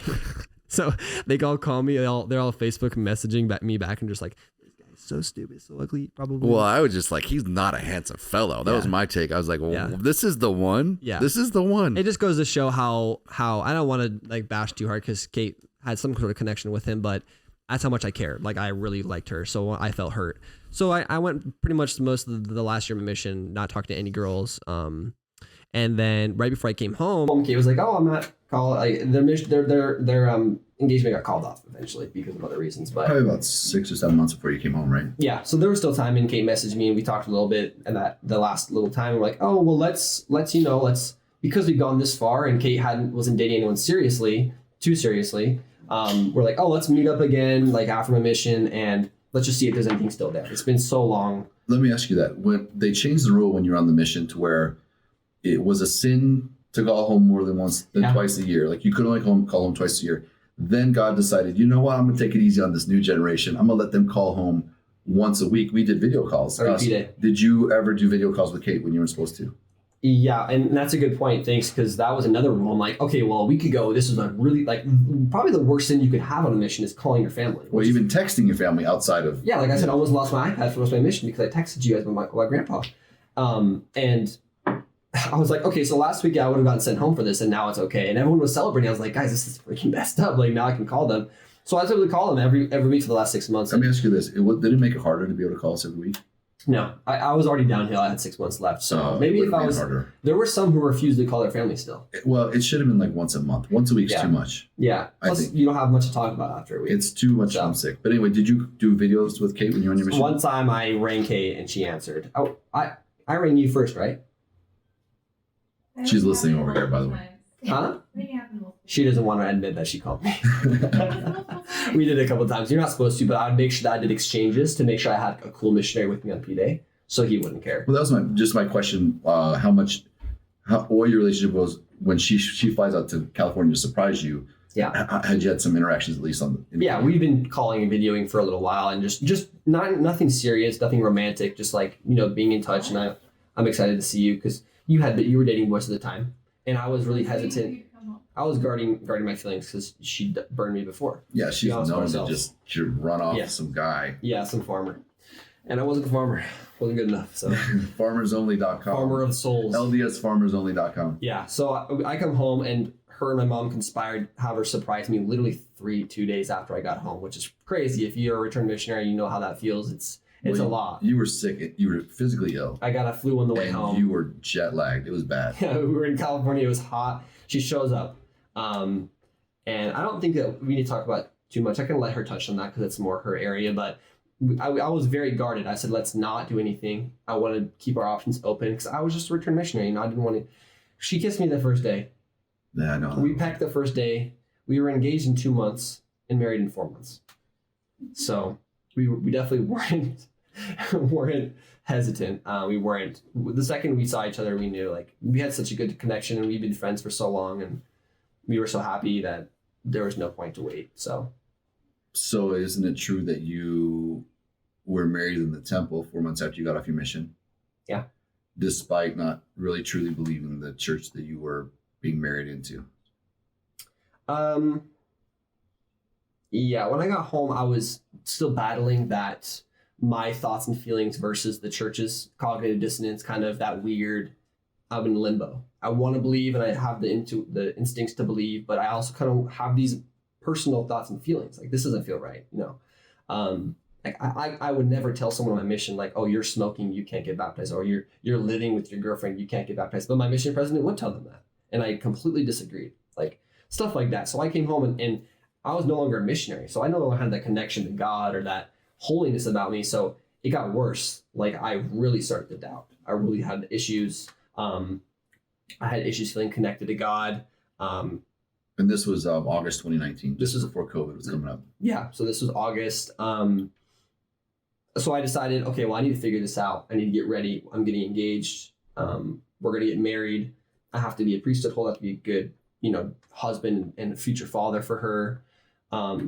So I'm going to research. I'm going to actually go for and research and figure this stuff out. We had an interesting dynamic at the family at home. Like, you guys are pretty much out at that point, but I was still resolved to do my due diligence to figure out what I believed. I didn't want to be one of those people who's like, oh, my parents are gone. Oh, I can leave now. Like, I can just do what they do. I was like, no, I'm a missionary. I'm committed. I just gave 2 years to this. 18 years before that, I want to do it right. So I started research. Like, I started with the stance of, people who refute this, I want to become a better member. I want to learn what there's to learn and believe anyway. So I started researching everything. Church sources, non-church sources, whatever you can imagine. I was literally looking up scanned images of people's journals from the 1820s. I was looking Listening to podcasts. Listening to podcasts. I was on Mormon and ex-Mormon Reddits, which has a lot of resources there. Gospel topic, essays, everything. I was going into everything. And as I was doing this, I kind of put a pause on my own spirituality. I just need to evaluate everything right now. Which, it took a toll. And This is before you got married. this is before we're even engaged, actually. Okay. But we're seeing each other often, and we're like on that path for sure. I didn't know it, but this was the real beginning of my faith crisis for sure. So What was like, if you could pick like the top 3 things that bothered you the most, what were they? I had pretty much no belief in Joseph Smith anymore. And belief in him meaning that he was a prophet. I didn't believe anything that he wrote or said, which obviously trickles down into the Book of Mormon. So I wasn't reading any of my scriptures. I still thought and believed there was a God, Jesus, and he died for me. I really doubted like priesthood authority. Polygamy obviously was an issue. The racist past of the church was an issue. A lot of the hot topics, but for me, it was just like hurt that like, well, why don't I just know these things already? Like, why do I have to like go into the history books and scan images about some 14-year-old who had an interaction with Joseph Smith? Why do I have to go do that? Why isn't that talked about? And it was like I was insulted. I had given so much to the church, and it like hid things from me. How am I supposed to feel connected to that? But I believed in God and I believed in everything else. So I'm like, okay, well, I'm not going to just jump ship or do whatever. I'm just going to do my due diligence, which it did hurt my spirituality. And Kate definitely started to pick up on that. And it led to some, she had been gone to BYU, Idaho, and she'd been surrounded by men who were extremely spiritual. And it's not that I wasn't spiritual enough, but it was more like I wasn't quite what she had expected to look like as a returned missionary and someone she was going to marry. And I wanted to be. So I was pushing myself hard, but I felt so guilty still. I felt so inadequate. I didn't have a connection, so I had nowhere to fall back on. My parents were kind of out of the church already, so I didn't really have, like, that would be almost like, I wouldn't feel comfortable because they're already out and they would give me a one-sided view of what to do. That's kind of putting words in your mouth, but that's kind of where I was. So I was trying to get ready to marry Kate, but also it was a little bit bumpy. So you get engaged in was October? October, yeah. Okay, and you did you guys try to foster some sort of spiritual relationship together in your engagement? Like, would you try and pray together or read the scriptures together or anything like that? No.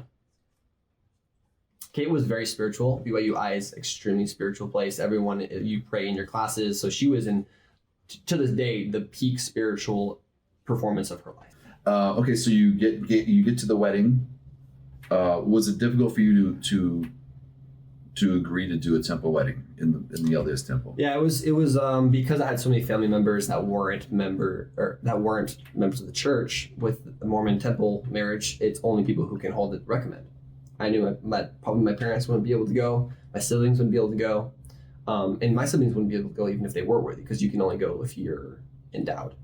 So young kids couldn't see their own, like Quentin couldn't see me get married, which is and your cousins, my aunts and uncles. So Kate and her mom and her dad were really gracious, it was out of the norm. It was completely different. It was asking a lot of them, and I respect them for agreeing to we had a ring ceremony and then went and got sealed in the temple afterwards. Yeah, you had the civil, it wasn't ring ceremony, you got married. Sorry, a civil ceremony. Yeah, you were married real civilly. marriage. Yeah.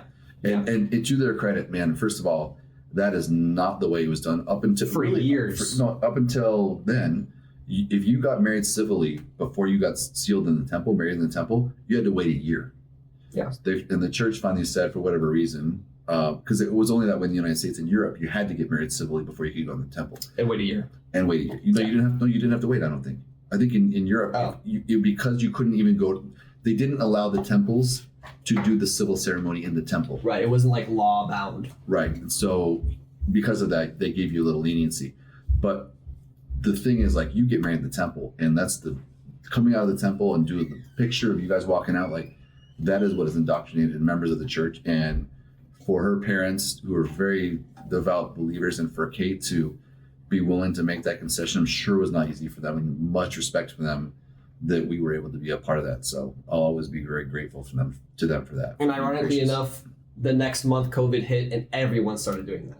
So we were unknowingly ahead of the curve. Now today, almost everyone does the civil ceremony. But the idea was you were putting worldly marriage before the covenants, so they were taking a big step for us. So I appreciate it. Getting married, I expected, okay, well, I'm getting married in the temple. I feel really good that we're married. Kate's a really spiritual person, and we're in the covenant now. This should jumpstart my spirituality.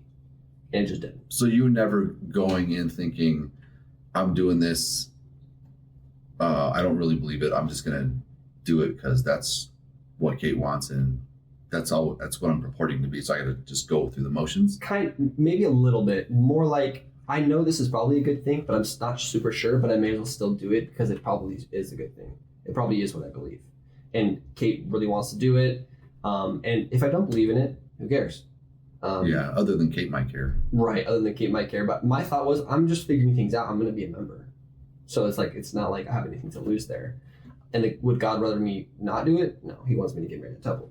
So was it hard that we were not there, Mom, and me and your mom were not in the temple with you? It was hard. Only if it was hard if I had cared 100% about it. But I actually, we spoke about this earlier. I had more of a spiritual, like, happy feeling at the ceremony, at the civil ceremony, than I did in the temple. I didn't feel really.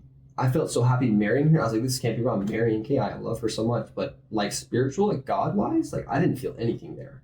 Which is, people will say it's because I wasn't doing my thing. I don't know. It's like I'm in the most holy place on the earth, according to the Mormon Church. Like, if that's the place for God to get me back on track, do you think that's where it happened? I didn't feel anything, and I'm not being about. I didn't feel anything except for joy and love for Kate. So it wasn't resentful. I remember. Do you remember the discussion we had like the night before you went in the temple? No. We sat over there on that couch. No. And I told you I had to recommend still. Mom didn't. Yeah. And I was like, I can't. Number one, I'm not going in without Mom, and number two, I cannot watch you kneel over the same altar that Joseph Smith knelt over with teenage girls. I can't go. I can't be a part of it. I can't allow myself to do it. I do remember that. And that was very, very difficult for us because that was our coming out party. People might have wondered before where we stood, and I remember there was some shocked faces when we did not walk in there, and it was like, oh my gosh. Not to make this about me. No, it's okay. But that was a very difficult time, honestly, for us. And little did we know what the next 6 months to a year would hold as far as all that stuff. We'll talk about that later. So anyway, you get married. Yeah. Anything you want to talk about prior to the marriage, like your engagement, or just make sure we're not missing anything? Yeah, I just want to make sure I'm not missing anything.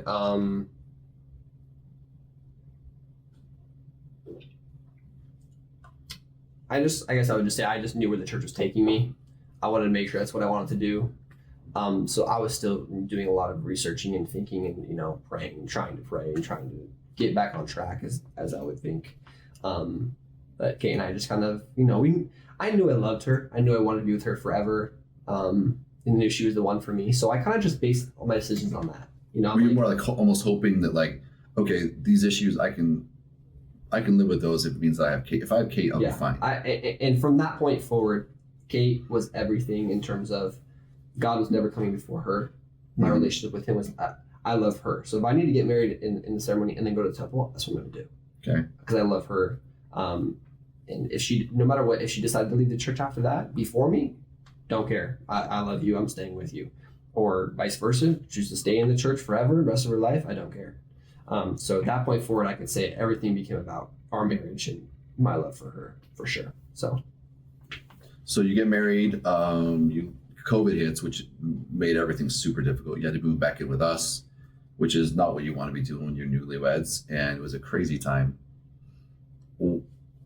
At what point, my perception of what happened was at some point, you became to a point where you're like, I have to talk to Kate about this.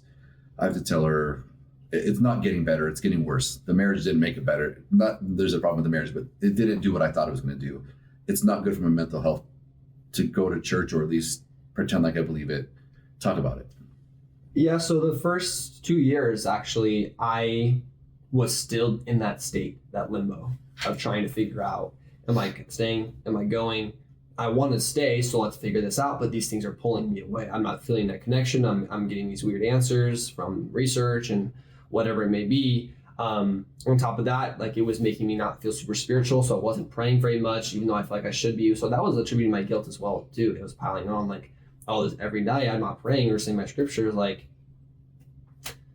that's what you're supposed to be doing, and that no wonder God's not talking to you. It's like, well, I've been praying to him for 18 years, 20 years, 22 years, 21 years at this point. So I resisted doing spiritual things. Kate and I didn't, like we were supposed to. COVID hit and the church came out with his at-home study. We had some good churches at home. We did some home churches here. Which was a good bishop. Yeah. Home church was a big thing. So we didn't have to go to church anymore. So for me, like I didn't have that time at church. So like I didn't have that exposure. So a lot of it was on me. And the church gave this at-home study manual And I did not want to do it. I didn't have any desire to do it with Did Kate want to do it? She wanted to do it so bad. What would you say? I said, I don't feel it. You know, like we would read, I think we did maybe a couple months of it, but I was just, she could tell, she's sensitive. She could tell I wasn't into it. I wasn't praying with her at nighttime. I wasn't praying at nighttime, period, for a long time. And I felt really bad. Like I felt, this is kind of the beginning of like, I felt insecure because we moved back to Rexburg and we were around people that were 100% in, and I'm not being the guy that I'm supposed to be for Kate. Not that she was making me feel less than, but I just knew like she wants to do these things, studies and be spiritual. And I just couldn't do it. I don't know. I had no motivation. I felt sad and guilty. Some of it was probably burnout from my mission. I had done so much of that stuff. So yeah, that's kind of where that the first like year and a half was after we got married. But it was a kind of a flip because I was so happy to be married to her too. So it was like a weird two-sided. During that time period, was there a time period where you're like, yep, I'm 100% convinced it's not for me. I don't believe it. That time came. I want to make sure I didn't miss anything. The big thing is that the cognitive distance I was feeling, where I was like, okay, my thoughts and the church's thoughts, I started to be okay with letting myself believe what I thought. Mm. And that was a huge jump. Like that is a no-no in the church. You don't use the church and then substitute in what you think. Like the church thinks what it tells you was right, and that's what you believe. Not you can feel what you like and then follow that. Yeah. I never got the impression from the church that was okay. And hold that thought. If you are a member of the church and you're struggling and you want to be able to, if you think what he just said, it's not okay to be that way, do exactly what you want. Use it for your good. It'll provide you a good moral code. It'll provide you a good social group. It'll provide you structure and morality and ideas for your family. You absolutely can cherry pick what you want to believe and don't want to believe. That would be the happiest you will be, is if you decide I'm going to use the church for my benefit, not let it use me for its benefit. They're going to tell you it's not okay. Yeah. But if you feel like you're struggling, you don't know if you can take the line. I can't draw this line. I can't get out. Like family pressures or just tradition or my conditioning, just go through the motions and use it for how you want to use it. Pick and choose exactly what you want. And but you're going to have to accept that that's going against the grain. It is, but you also have to, if you believe in a loving God and a brother, Jesus Christ, who atone for whatever shortfalls you're going to have, they're going to understand. If you're acting in good faith and it's not just some manipulation, for your mental health and for the relationships you have, if you can't make the call, do not torture yourself. Just use it for how your benefit is. And that's just coming from some guy. You may not know who I am, but just trust me, like it's okay. And maybe down the road, you'll be okay with it. Maybe you won't, but do not torture yourself. Life is too short to do that to yourself. And I promise you, God will understand. He will love you. If you can think of your own children and you can forgive them for all their shortcomings, that's how God is with you times a million. So just use it for how you want. Don't let it use you. Keep going. Yeah. I personally saw it and still see it black and white. I need to decide if I was all in or all out. Not that that's the only way to do it, but that's just kind of where I was. That's what I've been taught, what I felt. Well, that's what the church teaches. Yeah. I'm not saying you're living in accordance with the church if you do it the way I just said. Yeah. But there is a middle ground. There is. It's becoming more acceptable, I think, in the church. I haven't been around it as much, but from what I'm seeing, they're allowing a little more. Yeah.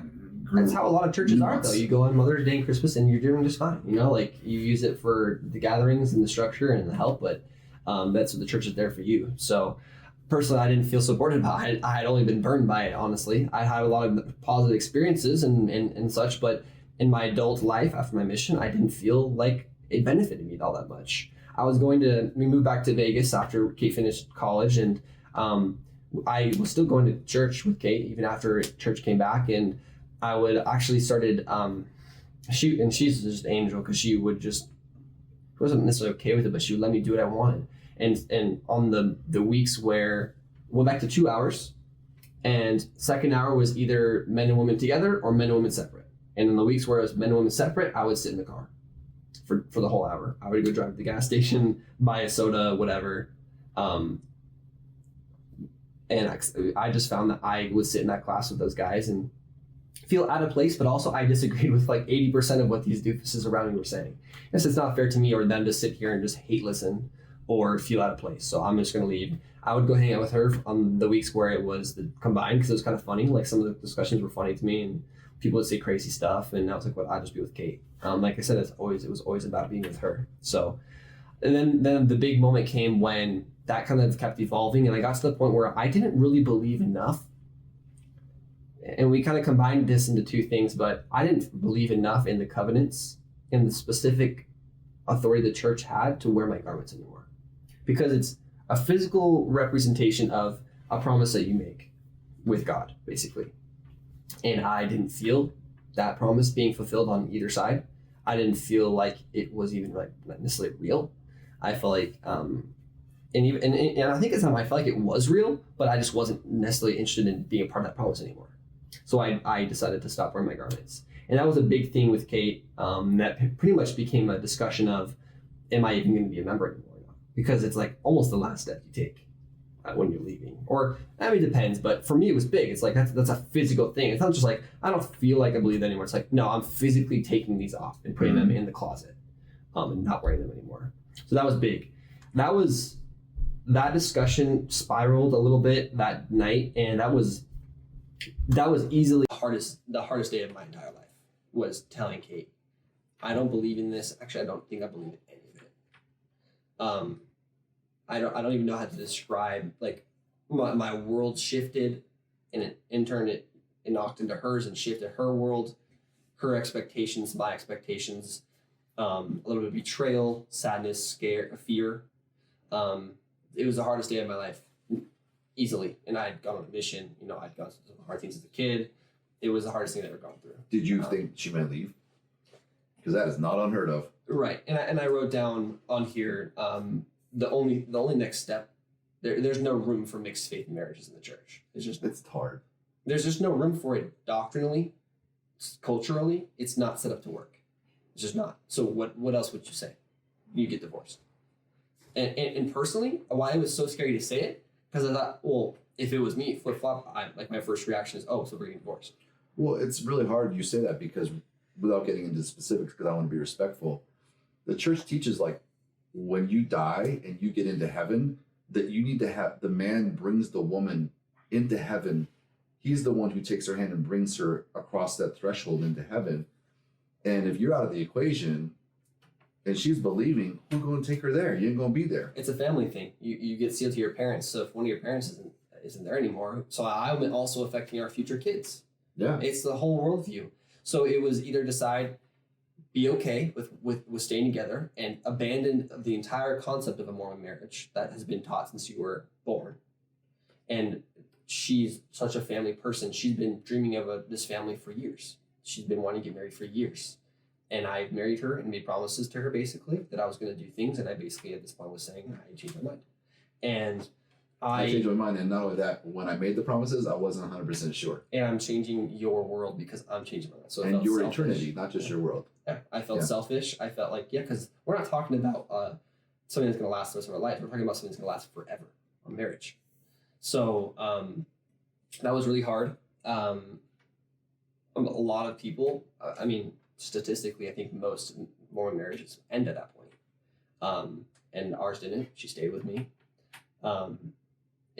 It was a really, really, really hard day. Kate wanted a blessing, which members of the church have the priesthood, and men can, if they're worthy, can give a blessing of comfort, of healing, and who knows if it works. But a lot of people like it. So Kate was so distraught. I think I left at some point. And she's like, oh, I just need a blessing. So I had to go drive and pick up my friend Brady to come give her a blessing for me, because I couldn't do it anymore, because I wasn't faithful enough. I wasn't believing enough, and I wasn't worthy at that point to give it. I felt that was my choice. I could have done it, but that's how literal I was being. I was trying to follow the rules. So Brady came over and gave her a blessing, and that was equally as hard. I remember just him getting in the car, and I just broke down, and I was like, I just need you to come do this for me. I'm sorry, but she needs it, and I can't do it. That was, to this day, it's the beginning of some insecurities I have about not being that guy for her, which I'm working through. I don't feel as bad now, but it's been a thing. And that's kind of was the beginning of that path. So You were, you taking the garments off and saying, I don't really believe it. Didn't you say you would still go to church at that point? Didn't you keep going for church? I said, I still believe in God. And I still believe in Jesus. Of course, babe. I still believe in God. I still believe in Jesus. I just don't know right now. I'll go to church with you. You're still going to church, right? I'll go to church with you. I'll do everything. I just don't know that I can wear these right now. So Which a lot of people today don't wear them anyways, even if they do believe. So it's kind of crazy that was the last straw, but it was. Well, yeah. I mean, how many Mormon women work out all day? Or they're going to work out at some point and then don't. Lululemon, I mean, Yeah. that has been the garment replacement. But like you, like that's how I'm like you. In the doctrine, if you don't believe, you can't wear that anymore. And I wanted to do what was right. I wanted to be, within the prayer. I wanted to be respectful to God and our covenants and do what was right. So. Plus, we'll all just agree, like, if there was a ruling tomorrow by the LDS Church that you didn't have to wear garments anymore unless you're in the temple, there would be a lot of shouting for joy. Or they become this long into this long, and it's fine now. Yeah. Yeah. I will say I have to explain. In the same breath that was the hardest day of my life, it was the most freeing feeling I've ever felt. I had just accepted that my ideas, my beliefs, what I want is most important. And that's hard because I have a wife and a marriage, but I have the power that I haven't had in my entire life to say, I don't like that. I'm not going to do it. I'm going to follow what I think. And it sounds so boring, so weird and so cheesy, but because of how I tied myself to these rules and to this idea of like authority and these leaders that tell you what to do, I disconnected myself from that. And I said, I'm not so sure that that's how it's done anymore. I'm listening to myself was one of the best choices I've ever made. So you keep going to church for a while, and then at some point you stop going to church. Tell me about that. We moved to Dallas for an internship. So we're completely alone on that side of the country. A couple of family members, but just me, Kate, and baby Paris. And Kate was seeing a therapist. She was having some postpartum issues, like anxiety. So she was seeing a therapist online, right? And she was explaining our situation, about how I'm not quite so believing anymore, and Kate is, and I'm going to church. And the therapist goes, "Why would you make him go to church with you? He doesn't care. Like, he doesn't believe it. It's not helping either of you." So the therapist basically gave her helped her feel okay with letting me not go anymore. And I was doing because I felt so guilty I'd done so much to hurt her and change up her world. It was the least I could do for 2 hours to go sit at church. I think I actually didn't even go inside. Or I would go in for sacrament. I would go sit in the car every time for a second hour. I'll go to church and I'll do it. But then she's like, well, listen, if you don't believe, or he doesn't believe and you believe, what if he made you stay home? He doesn't. He goes with you, so you don't make him go. So anyways, I stopped going completely. What was church like from the time you told her you didn't believe, when you kept going when you didn't believe, but you were just going for her? What was church like? It was the most surreal. I had been doing that for 18, 20, 21 years. And 18 years before I left my mission, and I would go and I would agree, I would understand and agree and accept everything that was said. And it was the complete opposite. It was like I was in a weird alternate dimension where now like it was like someone put something over my eyes and I was seeing it differently. Like testimony mean looked a lot different after that, right? That's weird. That's not true. Like, what's going on? But I would just go and just sit there and put my head down. And so the freeing feeling didn't also include when you were in church. Like, were you able to just disassociate and just be like, whatever? I was mostly, but also still man, this used to mean something to me. It doesn't anymore. Mm-hmm. And that felt weird. So it was still a little bit, but for the most part, I was like, it's like seeing an ex-girlfriend, like, yeah, you aren't that cute. You're not as cute as I remember you used to be. Yeah. Not say you think that about any of them. Yeah, I am. So we get to the part, she's like, you don't have to go, and you're like, yes. Did you take her up on that right away? I like to think that I'm pretty sure that I was like, are you sure? Like, that's what you want to do? I'll do it. Because that meant she was going to church along with the baby, too. Yeah. And I was like, I do not want to be any part of the decision because I want you to feel like I'll go if you want me to go. I want to be so because I've done this. I've made this rift. I want to support you. But she's like, yeah, you can see that. So you mentioned the baby you had. I started this podcast by saying you were born and then you were blessed by a really good priesthood holder. And then you had a baby, and I'm pretty sure you were not the one to bless the baby. I didn't bless the baby. I didn't bless either of my children. I won't be baptizing them either. I don't say prayers to them at night. And that is, maybe at some point I felt insecure, but also like if I don't believe in that process, why do I care? What do you, saying what's your plan? Like have you guys talked about how that's going to go with the kids? Because the kids go to church with Kate most Sundays, right? Most Sundays. We've talked about as they get older, switching every other week and have them stay home with me and like do activities as a family, like going on a walk, going on a hike, do something. Right now they're both young and they just go to primary. Paris does at least, and doesn't really make a difference. She's taking one, she takes two. But we have talked, like we have plans in the future to maybe do something like that. So yeah, it's going to be, you're going to have to work hard. We'll see where the road takes you on that, because it's going to be, at some point, they're going to be taught to get married in the temple and to find a worthy priesthood holder. And that's the same things that we were all taught, right? So they're going to know that's not their dad. Their dad's not that deal. They're going to be the ones whose dad doesn't go to church or dad doesn't. And, I think that's going to be difficult, but I think the reason we focus so much on your bond with Kate throughout the thing is because you realize that, like, at the end of the day, it's going to get all sorted out when we die. Maybe nothing happens, maybe a lot, but at the end of the day, I can't believe in a God to the extent one exists that would disrespect you guys' bond with each other and commitment to each other. And really, he judges the intentions of our heart to the extent he exists. And I think that you guys are going to be just fine if you put each other first. And then you're right. I think that things are going to sort out. It's not going to be easy though. Yeah, no, it's been extremely difficult, and we try to jump ahead and think, okay, what are we going to do when they're this age? When they're this age, and the reality is we can only just take it as we take it. As long as we focus on each other and our family, it's going to figure itself out. As long as we're all being healthy about it. So we do have to look forward to that and figure it out. But, like I said, all of my decisions since we've been married have been about our relationship and my love for her. So I'll never change that. I'll always respect what she wants, but that's where I'm going to be no matter what. If I was asking this in the court of law, then it would be objected to as a hypothetical. But do you think if your parents didn't kind of go the route we went, you would have gone the route you went? Or I think people on the outside would be like, oh yeah, it's just because his parents, everybody's family left, so he went that way. Yeah, no, I've questioned that myself. Yeah, super hypothetical, but my parents had no impact on my mission. I didn't even know. Kate can attest to this. I didn't even know you guys left the church until I got home. I wouldn't say we left the church, and you hadn't even fully left it yet. But you were like borderline, like we weren't going to church as much and whatever. And I didn't even know. Like I didn't pick up on any of that. Like you were on your way out. I had no idea. So how would any of this be getting on my mission when I'm supposed to be the most close to God? And I still was having these questions. You weren't sending me those documents. No, I didn't send Other missionaries were, who also had read them. I had these doubts by myself. And maybe coming home and you guys being pretty much out or on your way out, as I was trying to figure out if I wanted to be or not, had some sway, because it will happen to anybody. But the final decision, you guys didn't know this was happening. You didn't know I was having all these questions, and at the time, what was going on.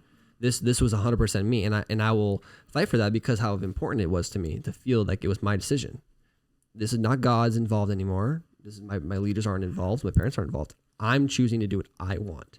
And I would say that to anybody in the world, forget what anyone's telling you to do, including God. Listen to your heart. Listen to what you want to do, or your brain, or whatever you want to call it, your spirit, your energy, and do that. And that's what's going to fulfill you. Do you wish that we would have been more vocal? I understand looking back on how things played out for myself. I understand why you guys did what you did when you were going through that. When you were going through your doubts and your process, I understand what you did and why you did it. At the time, I would have wished I would have known. I have some points down later that I felt a little bit resentment because I felt like I was being left out, where you guys were going through this faith crisis and you guys were doing your own doubting, but didn't tell me or help me when I was, and you had already gone through it. But it is a very personal thing. But, I'd been used to having you guys tell me to stay in the church. So once you left, I was like, okay, well, now what do I do? Like, you guys have just left what you've told me to be a part of for 18 years. So I was a little bit like thrown off. But like I said, I would never judge you or anybody that's going through that crisis, because there's no right way to do it. There's no book. No one acts the same way going through it, and no one has the same thoughts or behavior. So I could never judge somebody for what they do when they are going through that. Yeah, and the reality is, you don't realize that you're in a quote unquote faith crisis, which I don't love the term actually, but an awakening, because a graduation, because you don't know if you're gonna where that's gonna take you. It might take you back in. You don't, like you say, we left the church. I think I left the church. I think I was ultimately done with the church about the time Marshall came off his mission, about a year. 6 to 8 months after you got home. Your mission was a big part of what really took me. Whereas before I had issues, but I could live with it. I was like, nah, they're going to mess with my kids. They're going to do that to my kids. No, I can't do this. And I had my reservations about him going on a mission because I didn't love mine, but I trusted these people and I gave them the benefit of the doubt, and it went the complete opposite of the way I hoped it had gone. I thought you go to Paris, France mission, they understand there. It's very difficult. They tell you it's okay. Keep going. Do the best you can. It's difficult. It's culturally difficult. You're fighting thousands of years of culture and belief. Like, just keep doing the best you can and strengthen the members we have. Let's keep that strong. And then if you find some along the way, fine.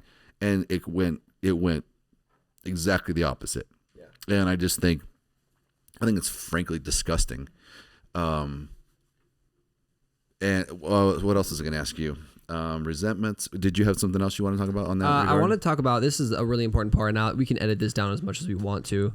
My actual, you don't like the word faith crisis, but when I was straight up just questioning everything, and I pretty much gotten over the hump of saying, I don't believe it anymore. I just don't. That's when the real work actually starts, and you have to learn what you don't believe anymore, and then you have to learn what you do believe. Deconstruction, reconstruction. After Dallas, we moved back to Idaho to be close to family, Kate's family. I also got offered a job from her dad to make some money while I finished up online school to get my bachelor's. Simon and I drove separate cars from Dallas to Idaho, 18-hour drive. Did it in one day. I discovered Mormon stories. And a lot of people will hear that and cringe or recoil, if you remember, because it's developed into more of like anti-type thing or more just truthful type thing for the church. I discovered they do type of podcast where they just have members come on and talk about their faith journey, kind of like this. Just like this, yeah. And I didn't even know it was a real thing. I'd never listened to it or heard of it. So none of my decisions prior to this had anything to do with that. It wasn't one of the resources I'd used. I found an episode about a kid who went on his mission, read the CES letter, came home, left the church, and he talked through the whole experience from his childhood to this, just like this. And I was like, it blew my mind. I thought I was the only guy. Yeah. I was like, in that moment, I was the only person. I'm the only one that matters to me. It's okay. And I just ate it up. I watched that one. 2.5 hours. I watched another one. I watched 18 hours straight of these interviews. And to me, it was like therapy. It was like people are relating to me. They're feeling the same way as me. I can learn where they went next. And it was huge for me. So from that point on, for the months later, I was just watching the crap out of these.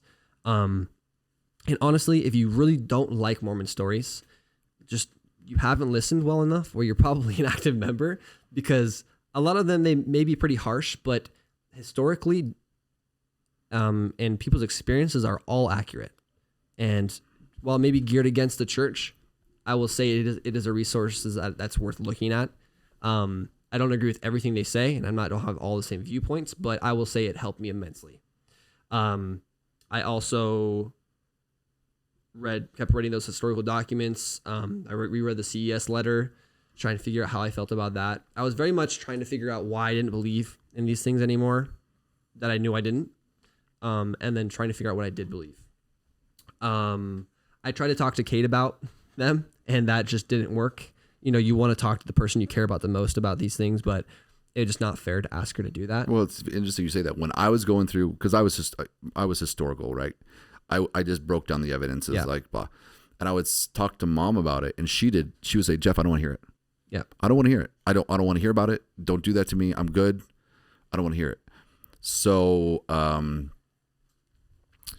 I get it. You have to be ready. That's why I almost feel like we didn't say much to the kids, because it's like, you're not ready. Like you can't handle the truth, or I'm not going to impose upon you, because if you can find a way, it's better to stay in than out if you can find a happy medium, in my opinion. Okay. Don't worry about it, Shell. And so I was just like, look, if you can find a way to do it, and especially when I see you dating Kate, and I know that's the path that's going to take you, it's like, well, I'm not going to disrupt that. So yeah, my point is, if you're having a discussion with someone and they're not ready, it's such, you really get in, you're on your own. Yeah. You're on your own. There's just no point. And she was active and she was devout, and it was really frustrating. But in my brain, I'm like, well, this is your religion, and this is stuff you should know, and this is stuff that is true. Like this is historical. You can't deny this. You have the duty to look into it, I feel. I feel the same way. Yeah. I have both sides, and I have a pretty good view, and I felt like it was okay because I had the perspective of being a member still. I knew how they thought. I knew how she could react, so I wanted to talk to her. And it just didn't work out. Still is a hard thing to do. She's incredibly open-minded and understanding and kind compared to people like her in the church. I've seen her change a lot. Yeah. And that's not to say she's any less believing, but she's between what she's had to go through with you and with us, and then also not living in a bubble and being around people who are different, being around homosexual people, being around non-members. Like, I've seen her mind open, and I think that's just healthy for the church, for more people to do that, even if you're going to stay in, to be open and like, yeah. Most people who are closed-minded just haven't taken the time to look out. I don't have respect for that, people who don't look into it. I really don't. I think you owe it, as your salvation's at stake. You owe it. You have a duty to look into it and at least understand why people leave. I say it all the time. Yeah. But there was a point when you didn't. When I didn't want. When you refused to, like, you were always just like one pamphlet away. Like, at one point in your life, were you ever like, I refuse to look at anti-Mormon stuff because I know what's going to happen if I do? I don't remember. The only time I can say for sure would be when we went to the Hilkamore pageant when we were little. And in the parking lot across, there was anti-Mormons handing out pamphlets. Yeah. And we were told, don't do that. But, I mean, if we're talking about 2004, I was only 20. I was 30 at that point. Earlier than that, I was looking into evidences. I didn't think it led me to anti-Mormon material, but the internet was only around in like 97. Yeah, true. The internet, so I couldn't get the information. Yeah, you couldn't do it anyway. There was pamphlets like the movie The God Makers, which is just a misstatement of Mormon religion. It's done in such bad faith that you can't even take it as a reasonable source of information. I would have looked, but no, to just say anti-Mormon. No, I wouldn't have. If they said this is anti-Mormon. Well, to them, to members, almost anything that isn't church canonized is not. Well, back then, anti-Mormon. Honestly, the anti-Mormon material that was printed was grossly misstating the church. Like, it was so the other way. So dramatic. Yeah. It was like they're doing blood sacrifices on the altar of the church. It's like, come on, man, you're getting too much. Yeah. So what else? I don't know that I'm quite to the point where I don't respect them. I do feel like it's a duty that you have to do. But I also, because I've been there, I not like you, like I was at the point where I could have easily looked at things like that when I was in high school, and I chose, if I do that, like the Spirit won't be with me. I'm just talking about the gospel topic essays. That is true. That's all I'm talking about. That's what I said earlier. Just read them. There's no excuse. There's no excuse. So an important part here is at this point, a lot of people may jump to other churches, may jump to personal, like, belief systems. And things that I had told Kay, like, maybe I'll always believe in God, I'll always believe in Jesus. I started to realize I don't. I've never had a relationship with God. I've had a child, and it's nothing to do with God. Mm-hmm. That's people have children all the time. Animals have children. God had nothing to do with that. I don't believe in Jesus. I've never talked to Jesus. But you believe he's a historical figure. He was a historical figure. I believe he existed. That's all I believe. Yeah. I don't believe that I don't see any proof to much else. I don't believe in an afterlife.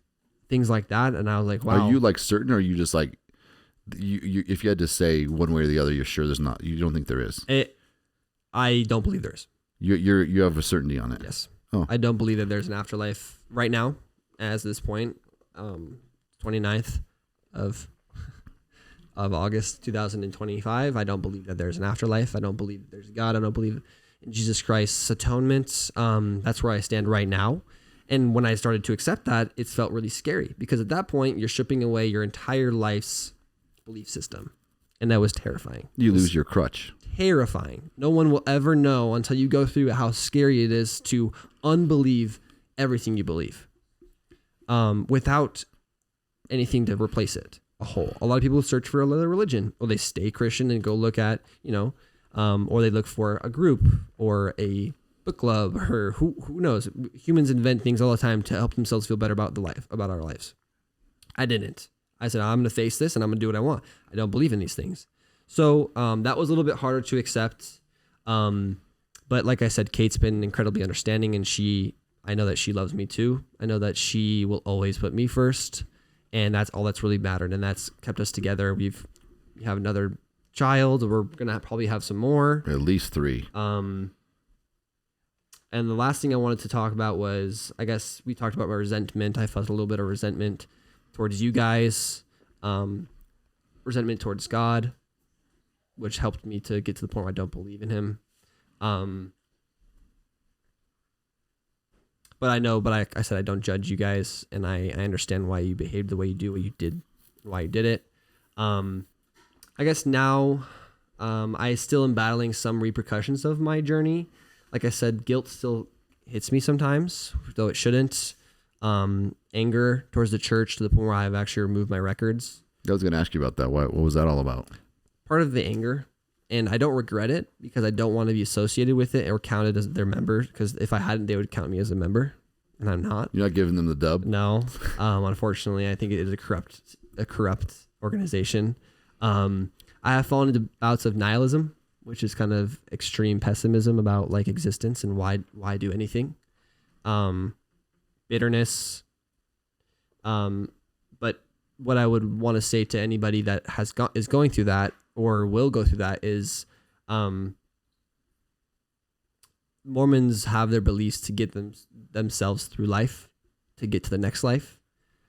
And I've placed a lot more value on this life now, because I don't necessarily accept that. And even if I did accept in a life after death, I don't know what it looks like. I don't know what it is. I don't know if it is even real. So I'm going to put more value on every second I spend here than I would have ever done as a Mormon. Every second I have with my daughters, my wife, mean a lot more. Every time I get off an airplane and survive to come visit you guys, it means a lot more, because it's never going to happen again after we're gone. So that's been one positive. And it seems a little bit bleak and negative, but to me, it's what, I could break down and cry at any moment I'm with my daughters, because I'm so thankful for the chance that I have to be with them. So. Mm-hmm. Well, that's super meaningful. And you're not giving up. You're not spending 10, 15 hours a week away from them serving a church that, with the hope that you'll be blessings to have more time with your family later. Like you're gonna take all the time now. You can be selfish. The sacred now is the most important thing to you. Yeah, and I would never regret taking trips like this or spending money to get my daughters an ice cream cone just to see how happy they would be, because what is $10 to that experience? Kind of to wrap things up, I have a great relationship with both sides of my family. They're amazing people. So if either side watches this, thank you guys for how understanding you are with me. And I know that I can be kind of confusing or quiet sometimes, but I know that I lucked out immensely with both my immediate families. And if there was a God that I believed in, he's blessed me in that way. Yeah. To my kids, I'd like to say that the truth of your beliefs, no matter what they are determined by you and not anyone else, not a leader, not a God, not me, not your siblings, not your grandparents, not some TV show, some podcast. It's all determined by you. And if those feelings change, that's okay. It's okay to change your mind. and evolve and change as a person. I hope you do.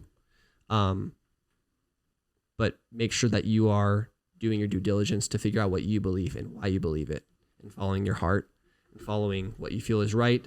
Looking at me and your mom or Kate as an example.